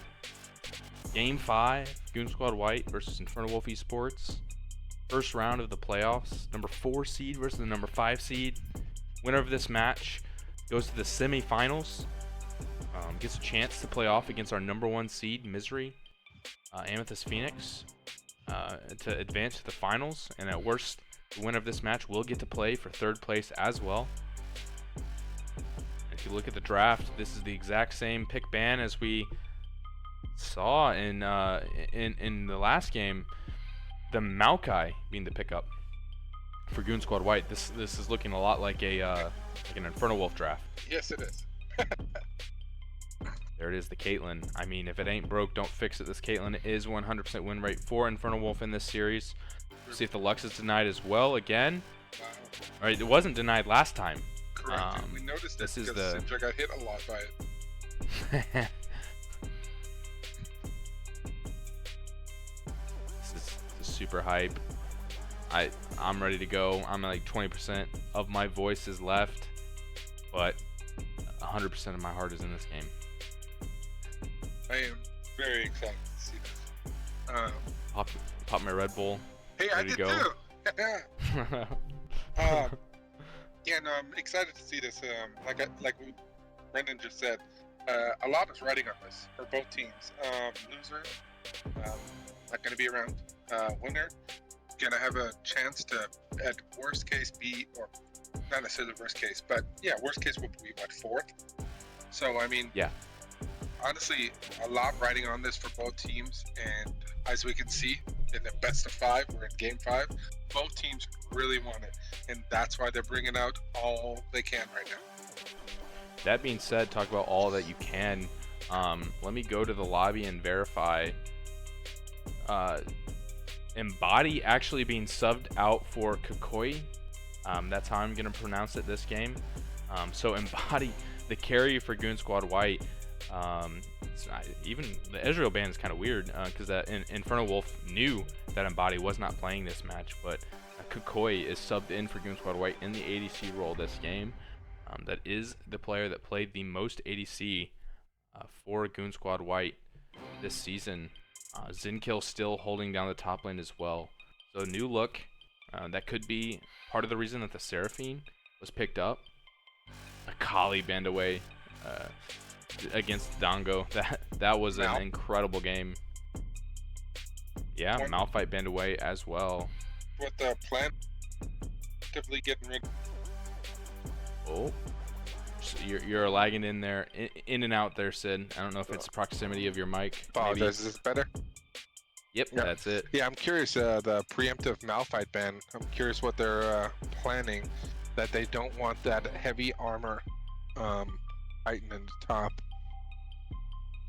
Yeah, there's the Sylas pick, especially when you know that you want to pick Sylas. You want to pick Sylas for Sinja. Leaving the Malphite open isn't the worst. You get access to a really good. Oh, there's a Lilia. This could be exciting. This champion can take over games in a very strong spot right now with the jungle changes, with the anti-snowball patch being the patch that we're playing on right now. Also curious about the Pantheon. Do we think Sinja or Dongolicker are picking this up in mid? I think it's flexible, but I would be more inclined to think that it's in the support role. So, what about the Seraphine then? the ADC role. I think we're looking at a Seraphine Pantheon bot lane. Okay, so they're holding on to their mid for last. Let's see. That would be my assumption. No. Top. Okay, sorry, I was completely wrong. The Maokai is right there. Duh. The Maokai is the support. Yeah, I'm just totally lost. Well, man. no. To be fair, they've been Maokai's been a lot flex. So. Oh, the Darius being picked back up for a Juka. I mean, this guy's been a stud all series, wins or losses. Yeah, and in the very first game that they played, InfernoWolves picked up Darius, and Juka looked really good on that. So it's scary to see him back in the top lane with that. Though Dr. Mundo is pretty good into that, I believe.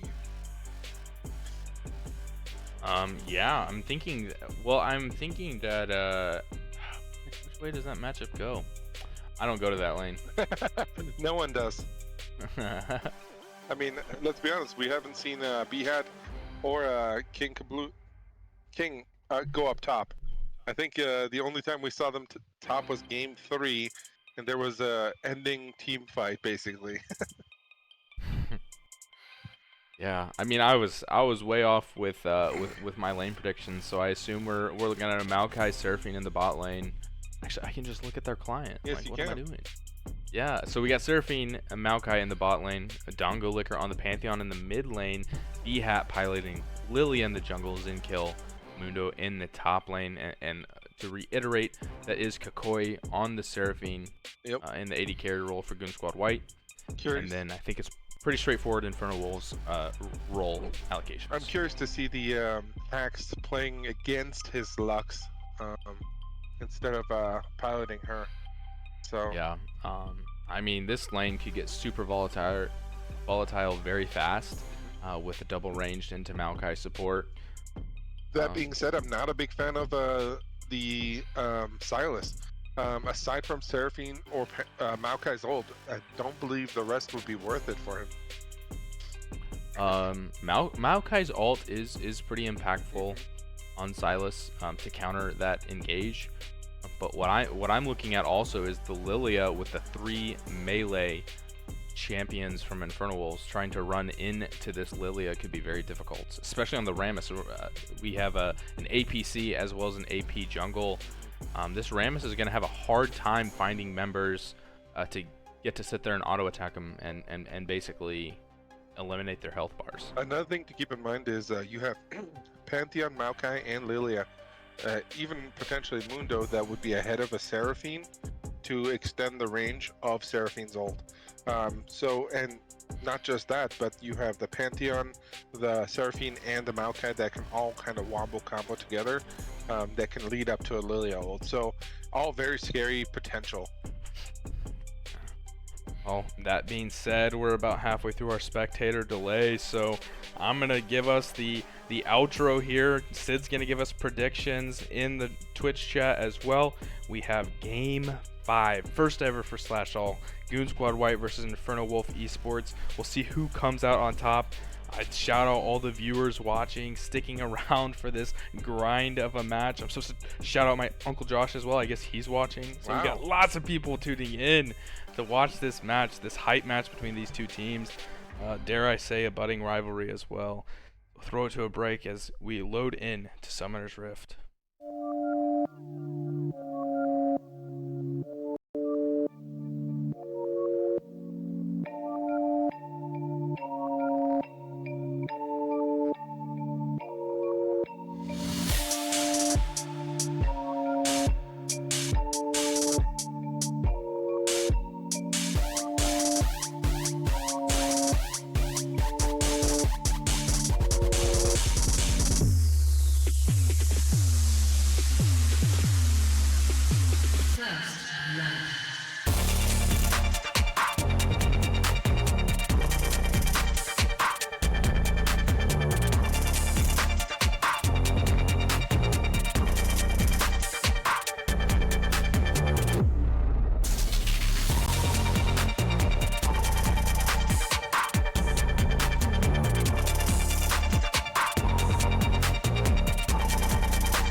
back on the Rift/All for this Game 5. Goon Squad White versus InfernoWolf eSports. We'll see if there's any sort of cheeky plays to begin the game like there was last game. If you remember, Dongo Licker got a first blood to start the game off. It does look like they're trying to stack, but Sinja's going to smartly 5-point and spot that out as 4 members are looking to get some deep vision here. Yeah, something to keep in mind is with the change in AD carry, different tactics can be used, things like that. So, got to keep an eye on the bot lane for sure.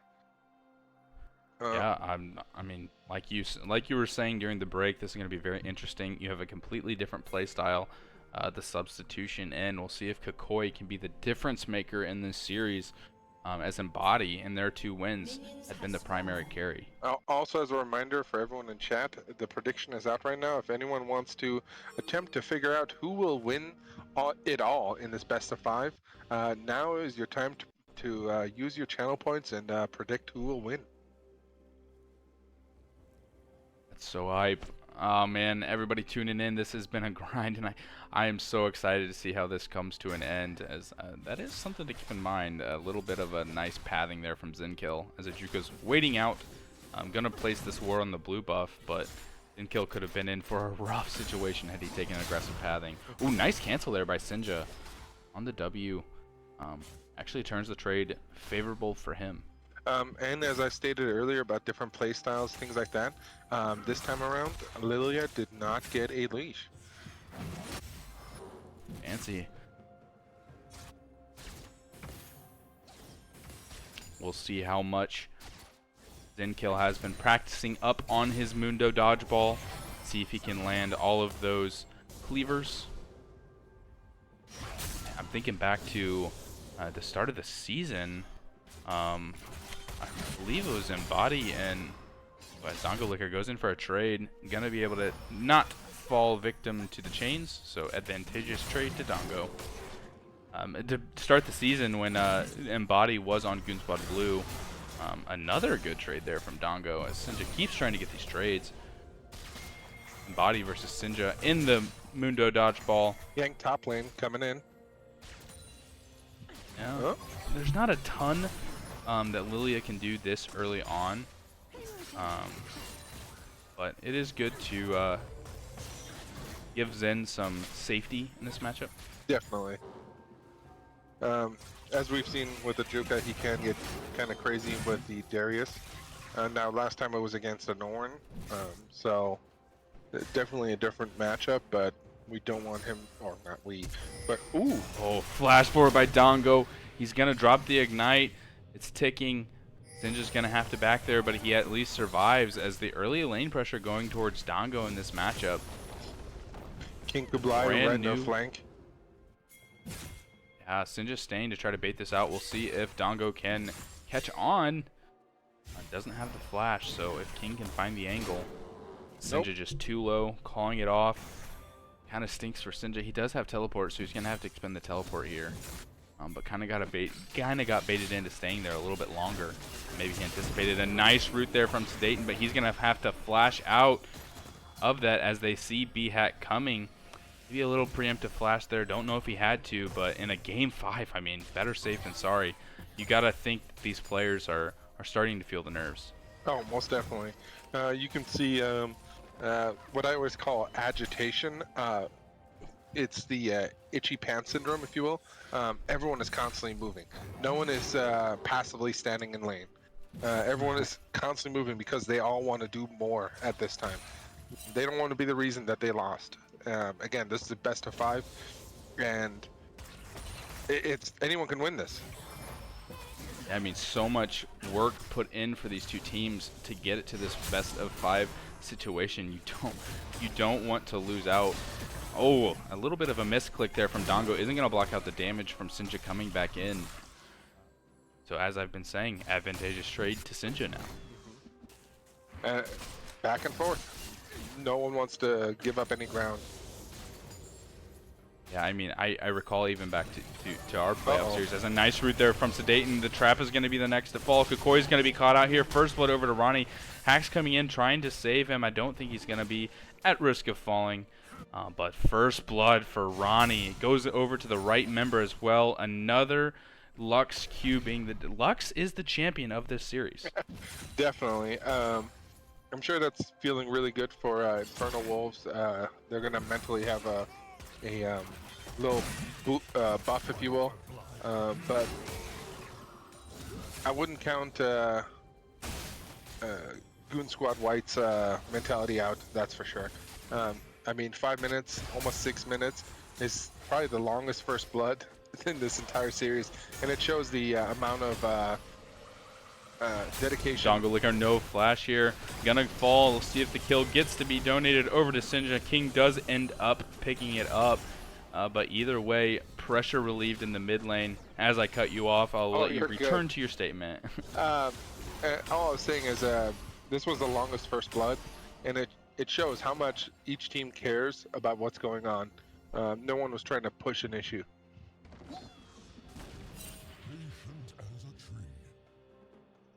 An early 2,000 gold lead over to InfernoWolves. Feeling nice in this early game, as they have all series. And story of the series continues is Zinkill losing out on the CS to Ajuka. Man, Yep. Ajuka. He has had quite the series. Definitely. The last game must have felt really good. Oh, Goes forward by Ajuka with the gank coming from the flash from Zin is not going to be enough. Ajuka has the ultimate. He finishes him off. Able to use the upper hand to get the initial passive out as Dongo's going in for a trade on the mid lane. Sinja trying to get behind the shield, but he's not going to. Also, the Q misses. So damage goes about even there. B-Hat hovering, though. That being said, you're talking about the scaling. You would think that Seraphine would eventually outscale Caitlyn, and this Lilia in the late game can be a menace. definitely. The real problem at this point is getting to that point. As we've seen, InfernoWolves is already starting to get some momentum going. They need to apprehend, if you will, get back into this match and seize the initiative. They don't want to let InfernoWolves get ahead right now and just run away with it. Yeah, you're gonna have to find some way. We'll see who can be, hopefully, that difference maker to stop this snowball that InfernoWolves has going right now. Sinja has Pantheon's ultimate right now, and he's going back. So there's a good chance he's going to attempt to go somewhere and gank right now. So we got to keep an eye on that. Yeah, good call out on that. Gonna maybe try to get the mid wave pushed in first.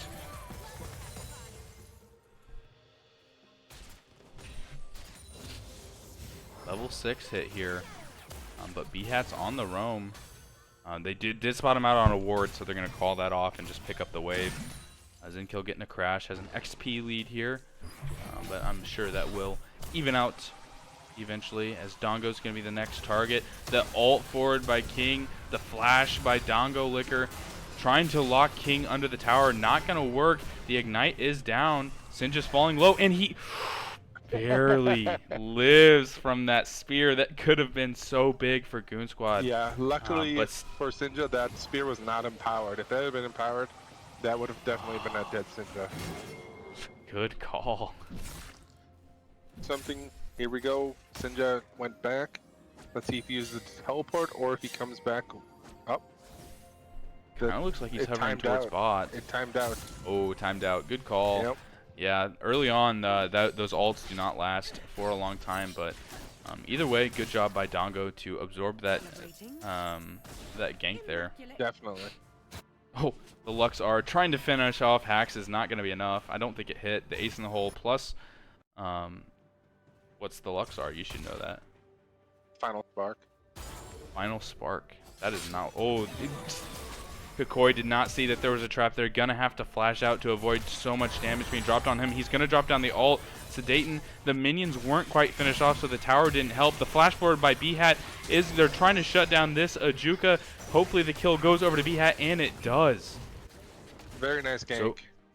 Yeah, very nice gank there. He uses the flash. Very worth to help try to equalize this top matchup. Kakoi is gonna get the backup from his support here. Dayton low on mana, going to be going back as well.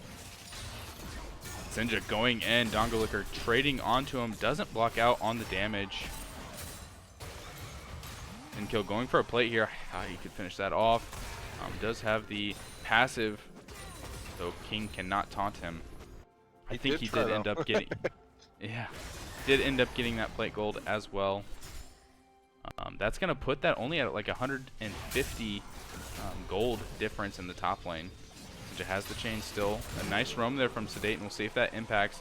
Then doesn't have the passive, so he's gonna get knocked up. He's gonna get apprehended, and Juka has the ult, and you expect him to get this kill, and he does. Trades back the lead. Equalized for a moment. B-Hat gonna try to finish off this Rift Herald. Does. He gets the smite out. Dongo's gonna be the first to move. King could actually be in trouble. But if they run too far into this Darius, it could be a problem. Flash forward by Ajuka, does miss out on the apprehend. There's the ultimate. He's going to bleed down. Oh, he doesn't bleed down. Oh, he does bleed down. The ultimate from Sedaten does not pick up the kill, but B-Hat falls. But he did get the rift. There's one silver lining. And the trade by Ronnie. Going to be enough to take down Kakoi. Being bullied in this matchup. Caitlyn has been the pick for Ronnie. The trend continues. Sinja with the Maokai ult in preparation for the dragon. Well done with that. That's a good choice for a dragon team fight. So I'm curious to see how that's going to go. Oh. Nice stun there from Kakoi. Gonna lock Ronnie down under the tower, but TPing back to lane and already being 30% health does not feel very good. It does not. Especially when Ronnie is about to get the ult back in what, half? Oh, nice dodge there from B-Hat. The ultimate coming out from Kakori, gonna be enough to drop Sedate in there. Luckily he didn't flash. It looked like he was gonna try to flash over that wall, but I think he would have died anyway. So able to hold on to that, and with that, King also had to back off the dragon, so they don't pick up the dragon. Do they know where Ronnie's at? Do not, but with that kill from B-Hat and Kakoi, they're able to secure that Drake as well, even though Sinja has the Maokai ultimate. Yep, well done. InfernoWolf slowly crawling their way into getting a few more kills. Zen kill, looking for a little bit more here, but this Darius, and with that cooldown reduction, just throwing out so many abilities. The grasp is helping Zen stay alive. Dongolicker gonna be the target yet again. He has just been bullied. The Sedaten ultimate isn't gonna land. It is gonna catch out Hax though, as Hax tries to match this roam. A double stun there from B-Hat. Let's see who they choose to go on. They choose to go on King. I don't know if that's the right choice, but they're gonna be able to burst him down here. B-Hat picks up the first kill. Dongo is still alive. The flash forward from Dayton is going to finish off the kill on Dongolicker, but does that put him in trouble? Sinja now trying to fight off against this Lilia, but this Lilia in these extended fights does so much damage. B-Hat picks up a second kill. Ace in the hole from Ronnie isn't enough, but he goes forward, flashes to pick up the kill on B-Hat. That was just a whole lot of fighting going on. That being said, all of the InfernoWolf bot lane does not have summoners. That flash forward ignite by Sedaten, which did yield a kill, so it was worth it. Just means that bot lane for Goon Squad now has flash advantage, so they should utilize that with the Lilia and come bot and punish Ronnie and Sedation for that. Yeah, great point there. Hopefully they were tracking those summoner spells, but knowing that both of these characters do not have flash, King's gonna have to help his bot lane out, and we'll see if B-Hat can take advantage of that. That would be huge for him and for Kakoi here, and to equalize this matchup even just a little bit, to be able to get that shutdown.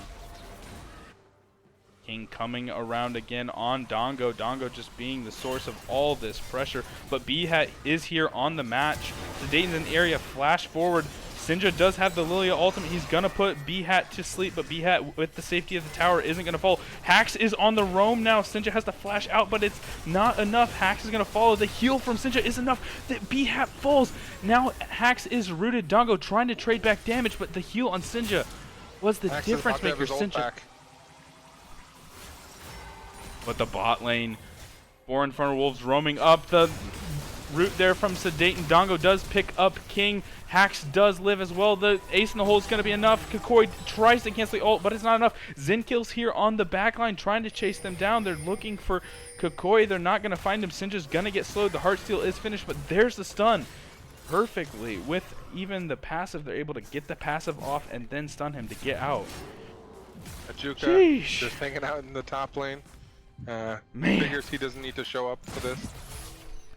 These teams are laying it all out there on these fights. Definitely. So scrappy.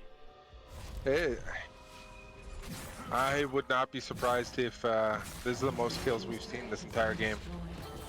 Especially considering how reserved the initial 6 minutes were, where there were no kills, and it's turning into just a bloody fest right now.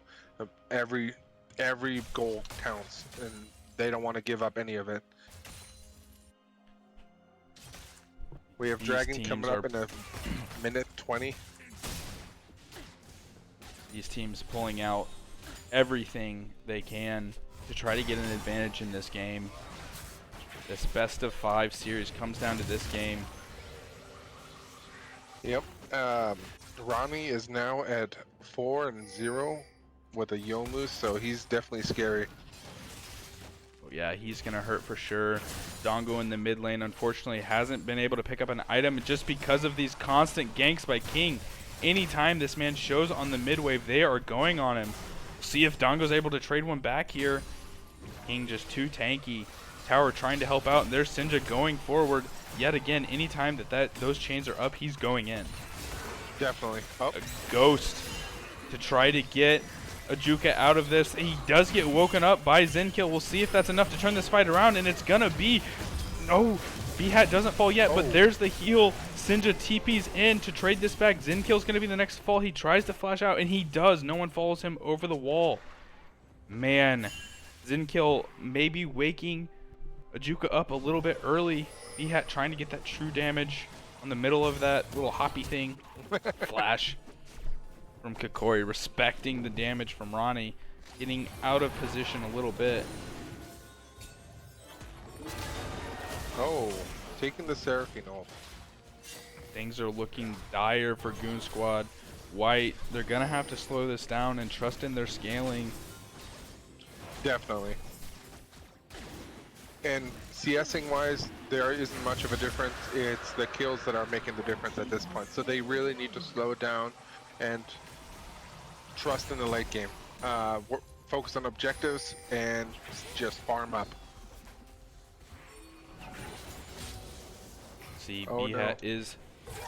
Old Ronnie World stepping up just a little bit too far. He flashes out, but that's not going to be enough. The Maokai ultimate is going to lock him down. He's going to try to trade back a kill, but it's not enough. A shutdown onto B-Hat, and now he has the speed. A nice dodge. He's going to get the slow off of the bowling ball, and he's going to get the kill there. Double kill. But like I said, anytime Dongo shows on the mid-wave, King is on him. Yeah. Yeah. It also obviously helped that B-Hat showed on the bot lane, so they were able to confidently dive without worries of the Lilia showing up. They were able to get the shutdown in the mid wave, but it cost them their mid laner and their mid tower. Well, the Lilia is getting big, which, as most people know, when a Lilia gets big, she can run away with a game. So that isn't a bad thing, getting the shutdown onto B-Hat. Yeah, this is going to be exciting. All 3 outer towers, though, falling for Goon Squad. Currently, towers sitting at 3-0. Dragons even at 1-1.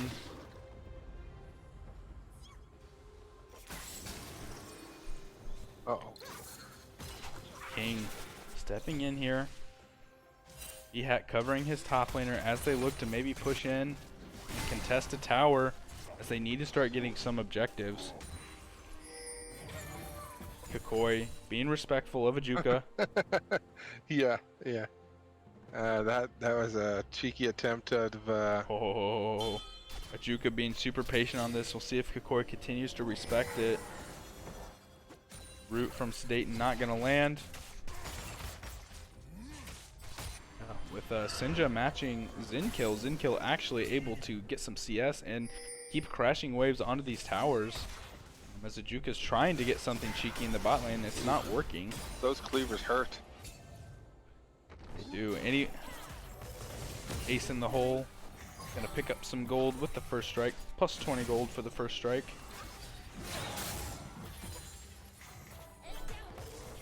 Yeah, they have opposite lane assignments right now, which I think is advantageous for Goon Squad White, because I don't think Zinkill can make progress on Ajuka, but Zinkill can actually make progress on Sinja. Correct. I'm gonna keep going back and forth, but I don't think Ajuka can make progress on Dongo. Correct. I do want to point out that all the ganking and all the time that King Kublai spent on Dongle Liquor, all that, and still the CS is the same. He didn't fall behind Sinja. Yeah, the CS is the same. He's at about a 1,000 gold deficit. B-Hat getting focused down there. Gonna try to get out here. There's the Seraphine ultimate to try to dissuade and counter push this. There's the sleep. King flashes out. Kakoi's gonna be the next to fall. Ajuka is running these fights. The ghost, the flash. King going into the backline. Sinja looking for more. Needs to be careful because Dongo can lock him down. B-Hat does do a lot of damage as he has 2 items, but rightfully so. Zinkill pushing in the top lane. And the Baron being started up by InfernoWolves. What a call here. 2 members down for Goon Squad White. You know Zinkill's backing. They have no idea this is happening. This is huge for InfernoWolves. Definitely. In this game 5, the guts to make this call and stick this one out. And it's just going to be too little, too late. B-Hat's not on a champion like he was last game. Last game he was on the Jarvan, which had a little bit more, but now B-Hat's in a terrible situation. He sees Ajuka now. He's going to be rooted up, and there's all the abilities dropped on him. B-Hat's going to fall. That's going to feel really bad into this Baron push. Then InfernoWolves, they're going to back. They're going to reset, spend their gold, get on this map, and look to do major damage, pick up some of these expensive outer turrets. Yeah, as we said earlier, they need to slow it down. They are still trying to rush and get kills, which is working to the advantage of InfernoWolf. I mean, this series has been crazy, so up and down. Game 1 going to InfernoWolves, game 2 and 3 going to Goon Squad White, and then game 4, Ajuka maybe a little bit overstepped here. He flashes forward, but the cleavers have just been able to land non-stop, and he's just going to drop for this. Are they going to give it over? Alright. They give it the shutdown over to Dongo. Doesn't feel bad, but just a little bit too aggressive there on Ajuka. I mean, I feel him all game. He's been crazy ahead, but Zinkill's actually been able to pick up quite a bit of gold in the side lanes. I mean, Ajuka still is 2k ahead, but I guess it's just a Mundo diff. I mean, yeah, as everyone knows, Mundo gets ridiculously annoying real fast. Curious to see if they're gonna actually. Nope, they're not even gonna contest it. No, I mean they're getting mid lane. They have the Baron, not wasting it. A flash forward by Dongo, gonna try to pick up Sedaten here. The slow from B-Hat is gonna land as well. Dongo's gonna pick up Sedaten. The Drowsy on the King should be able to get him out. Here comes the Maokai ultimate. This could be the shutdowns they need. TP in from Zinkill. King is gonna be able to ult over the wall. Actually, that's Kakoi. My apologies. The trap lands and Ronnie trades back a kill. Did that put him in a bad enough position? Cinch is able to take down B-Hat. There's the Seraphine ultimate, and Ronnie is going to fall next. B-Hat trying to get Kakoi out of there, even though he's able to pick it up. That ends up being a 2-for-3. They did get some shutdowns. I didn't see the gold before that fight, but even with Baron being on InfernoWolves, I'd say that wasn't a bad fight for Goon Squad. Definitely. Which shows that they definitely have a chance in recovering this fight. They just need to pick their targets better. They did take out Ronnie's World, which is definitely a big part, but after that they need to stop Sinja. Sinja applies enough CC to where it'll stop most of their team, if Sinja plays it correctly, which he has been. So they need to take out Sinja because he's squishy and fast. After which, then Darius and Lux. Yeah, Lux should not be that big of an issue at this point. Yes, she has the CC to slow and root, but the damage should not be there. Yeah, this Lux has not been the same Lux that has been piloted the last 3 games. By hacks, correct. By hacks.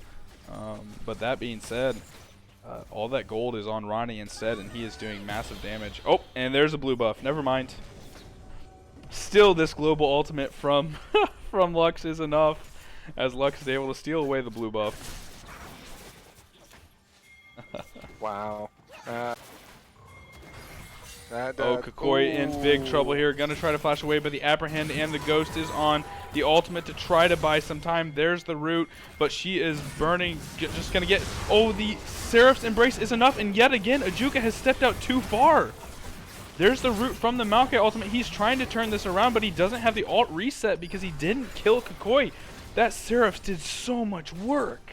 Definitely. And now Zinkill going straight in onto Ronnie, blast coning over, and Ronnie tries to flash out. It's not enough. There's the sleep onto King.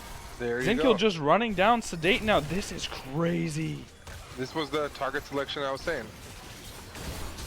Oh, B-Hat steps a little bit too far out. Dongo tries to go in to trade back. Zin is here, and Kakoi is on the way. And after this fight, do I have a story? So in these 2 teams played in the last week of the regular season, right? In those 2 games, Goon Squad White did pull out the win.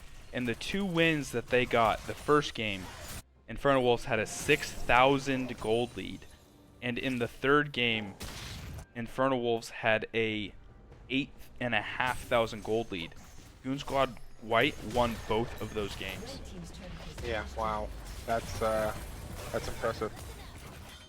With that being said, when we talk about a gold difference, I think at one point it was 7,000 for InfernoWolves.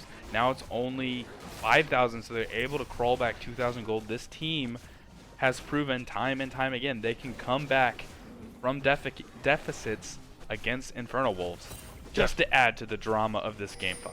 Definitely. And if you just, the Mundo that you just saw, if you keep in mind that he is behind technically during this fight.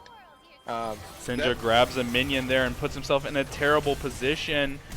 He is able to flash out, so he's not going to get taken down. They're trying their best.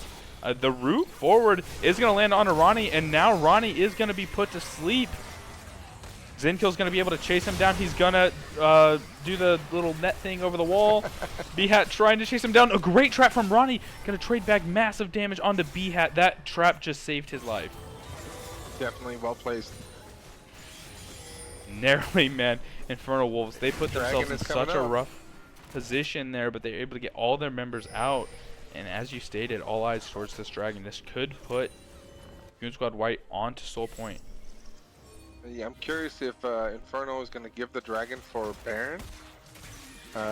Having already taken 1 Baron, they may think the value is there. Oh, Nope. King running in. Ajuka has been caught out a few times, which has allowed Goon Squad White back into this game. King diving into the back line. There's the ace in the hole. Zinkill on the front line. X-Hax is going to get pulled in. A massive Lux ult. The fight is being run over right now by InfernoWolves. Sinja gets 1 kill. Sedaten gets the 2nd kill. And there's Ajuka just going crazy on this Darius right now. He has the Ghost active. He's not going to be able to chase down the Lilia. But that was a massive fight to regain this gold lead back. Oh, actually, there's the Ghost. He didn't even have the Ghost before. The ace in the hole. E-Hat does have the sleep, so I don't think he should be in trouble here. He just has to dodge out on the apprehend.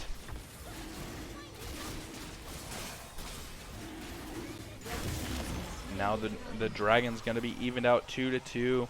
And maybe I cursed it a little bit talking about the comebacks that Goon Squad White I don't had think it was gained. a curse. I will say that this entire fight is just madness, or not fight, this entire game. both teams are playing like demons. I mean, it's absolutely insane. Yeah, these teams are so bloody right now. Yeah. The early game kind of being controlled by Ronnie, and now it's kind of transitioned to the mid game where Sinja has been taking over these fights. Yeah, completely agree. That last fight, Ajuka being the front line was absolutely insane after after King literally dove into the entire team, by the way. All by himself. That was crazy.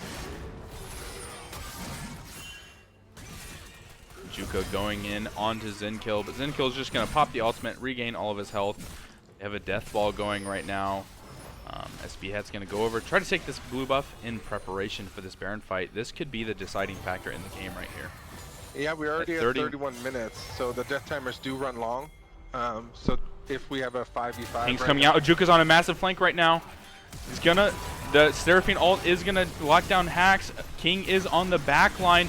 B-Hat with a 4-man sleep right now. We'll see if it's enough. No damage can be followed up. There's the Seraphine ult. Ajuka is so low, but B-Hat falls next. King is running through these fights, just getting whatever he wants. Sinja with the stopwatch is gonna save his life. Ajuka heals massive. Ajuka gets the kill onto Hacks.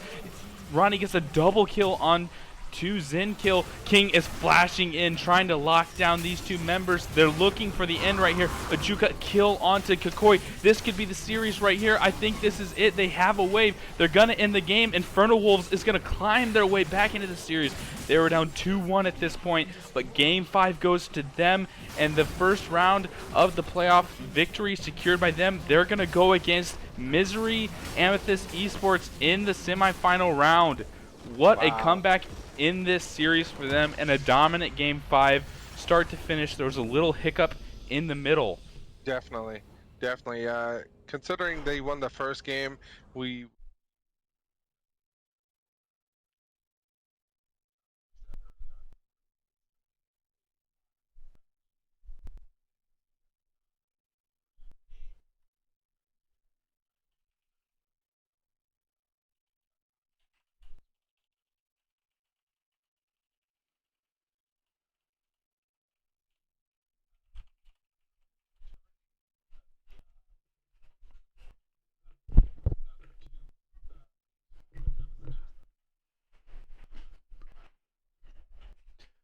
That was incredible.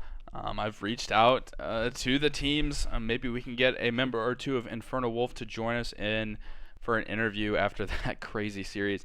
I mean, after the final week of the regular season when Goonz Squad took that series going, which placed these two teams into the first round of the matchup, I was so excited to watch this match. So happy that I got to cast it.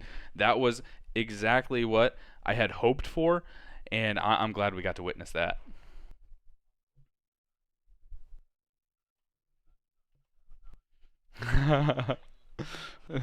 Yeah, I've put the offer out there. I mean, if you want to hop down in their call and see if anybody's free to talk, you may.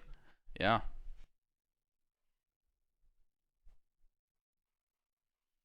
Yeah, what a crazy series. So to kind of recap what that looks like for the playoffs now, so that advances InfernoWolf Esports into the semifinals. They will face the #1 seed Misery Amethyst Esports.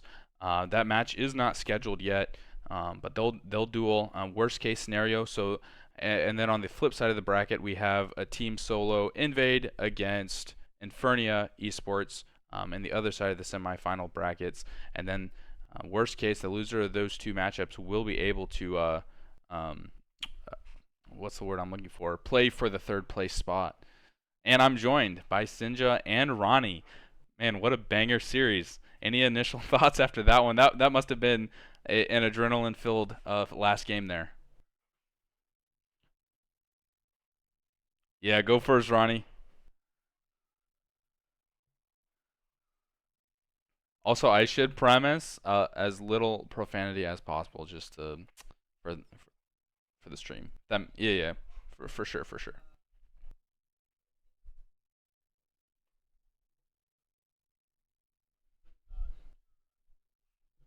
Mine is? Haha. Okay. Oh, it's not even on here. 1 second.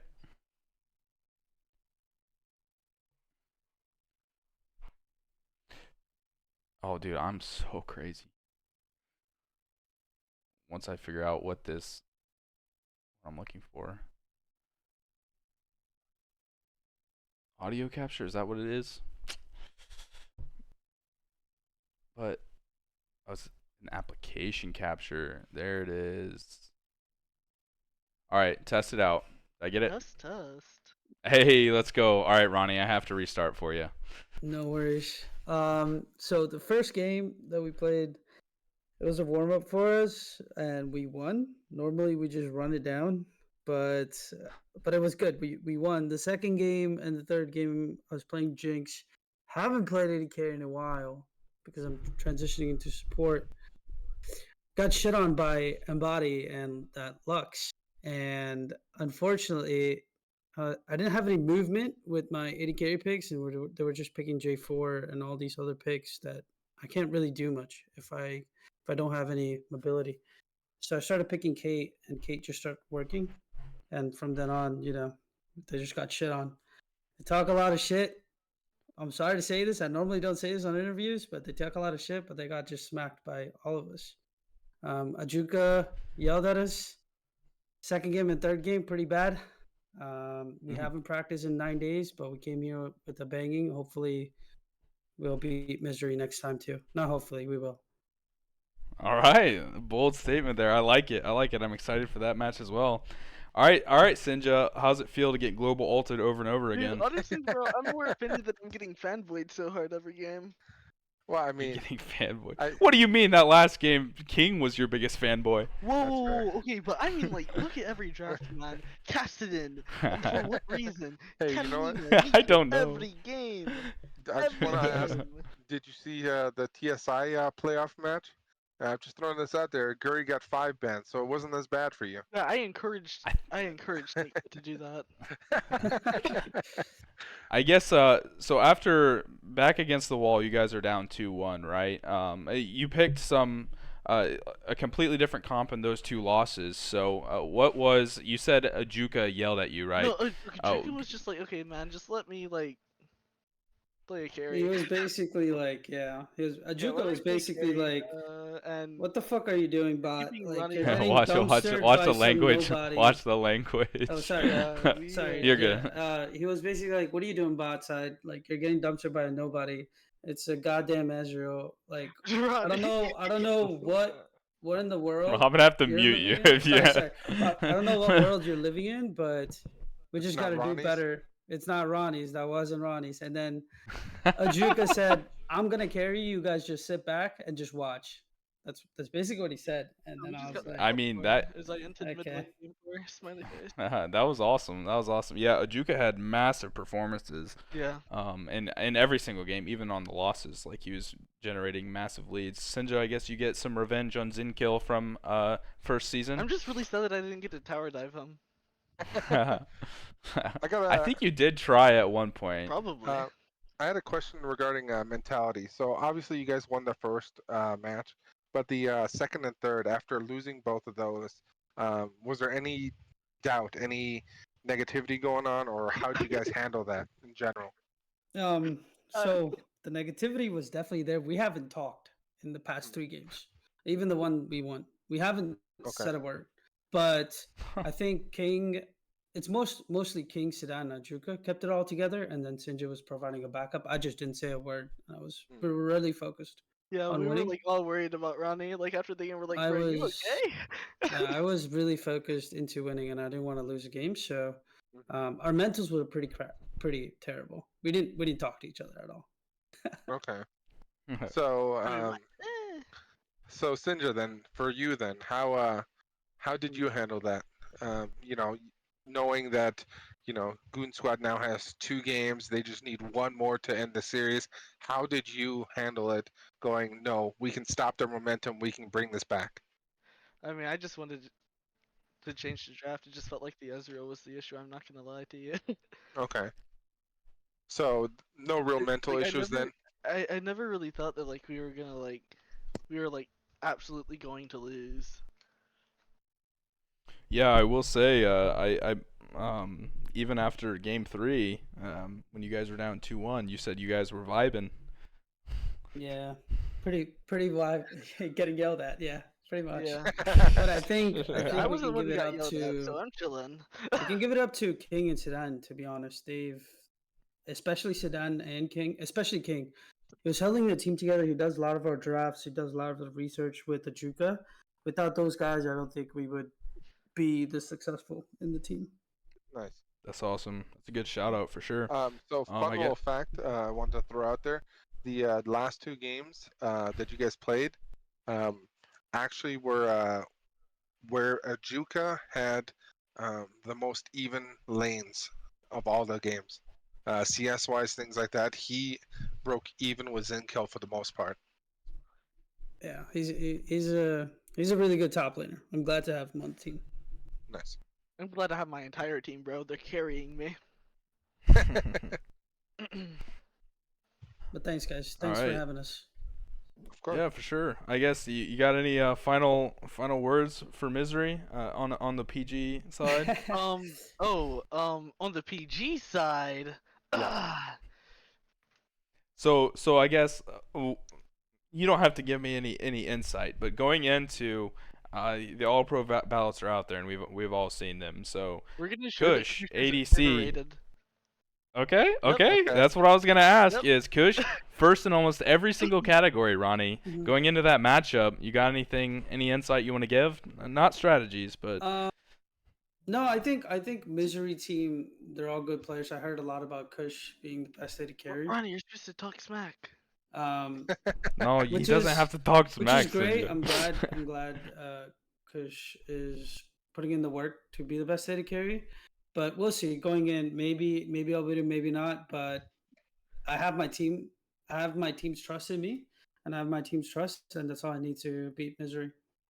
So, are you Nice. guys I like that confident answer. being technically the number 4th seed to be going against the number 1 Oh, yeah. That's my seed? comfort zone. If I know, comfort bro. zone, baby. Only- Sid, you just lobbed him a softball. only if my captain, we start practicing because Oh, practice. I literally said the next two practice Shots days. I didn't want to hear fired. it from you. I'm just saying we just practiced like 4 times this season. So That's because Maybe- these maybe things teams will don't change. require us to practice.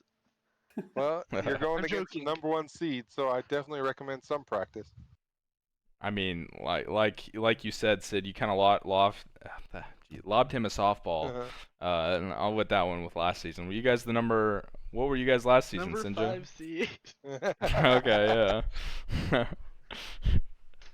Sweet. Well, looking forward to it. Yeah, great games. You guys delivered bangers tonight, so definitely appreciate giving us that content. And kudos to you guys for sticking in there and winning that series. Yeah, congrats. thanks, guys. Have a great day. Yep. Thank you. You too. I also want to thank All right. everyone for watching and hanging out this long. We know it's a 4-hour stream, and we appreciate everyone that's been watching and supporting the teams. Yeah, for sure. With that, we're gonna sign off, and we'll catch you guys on the next stream.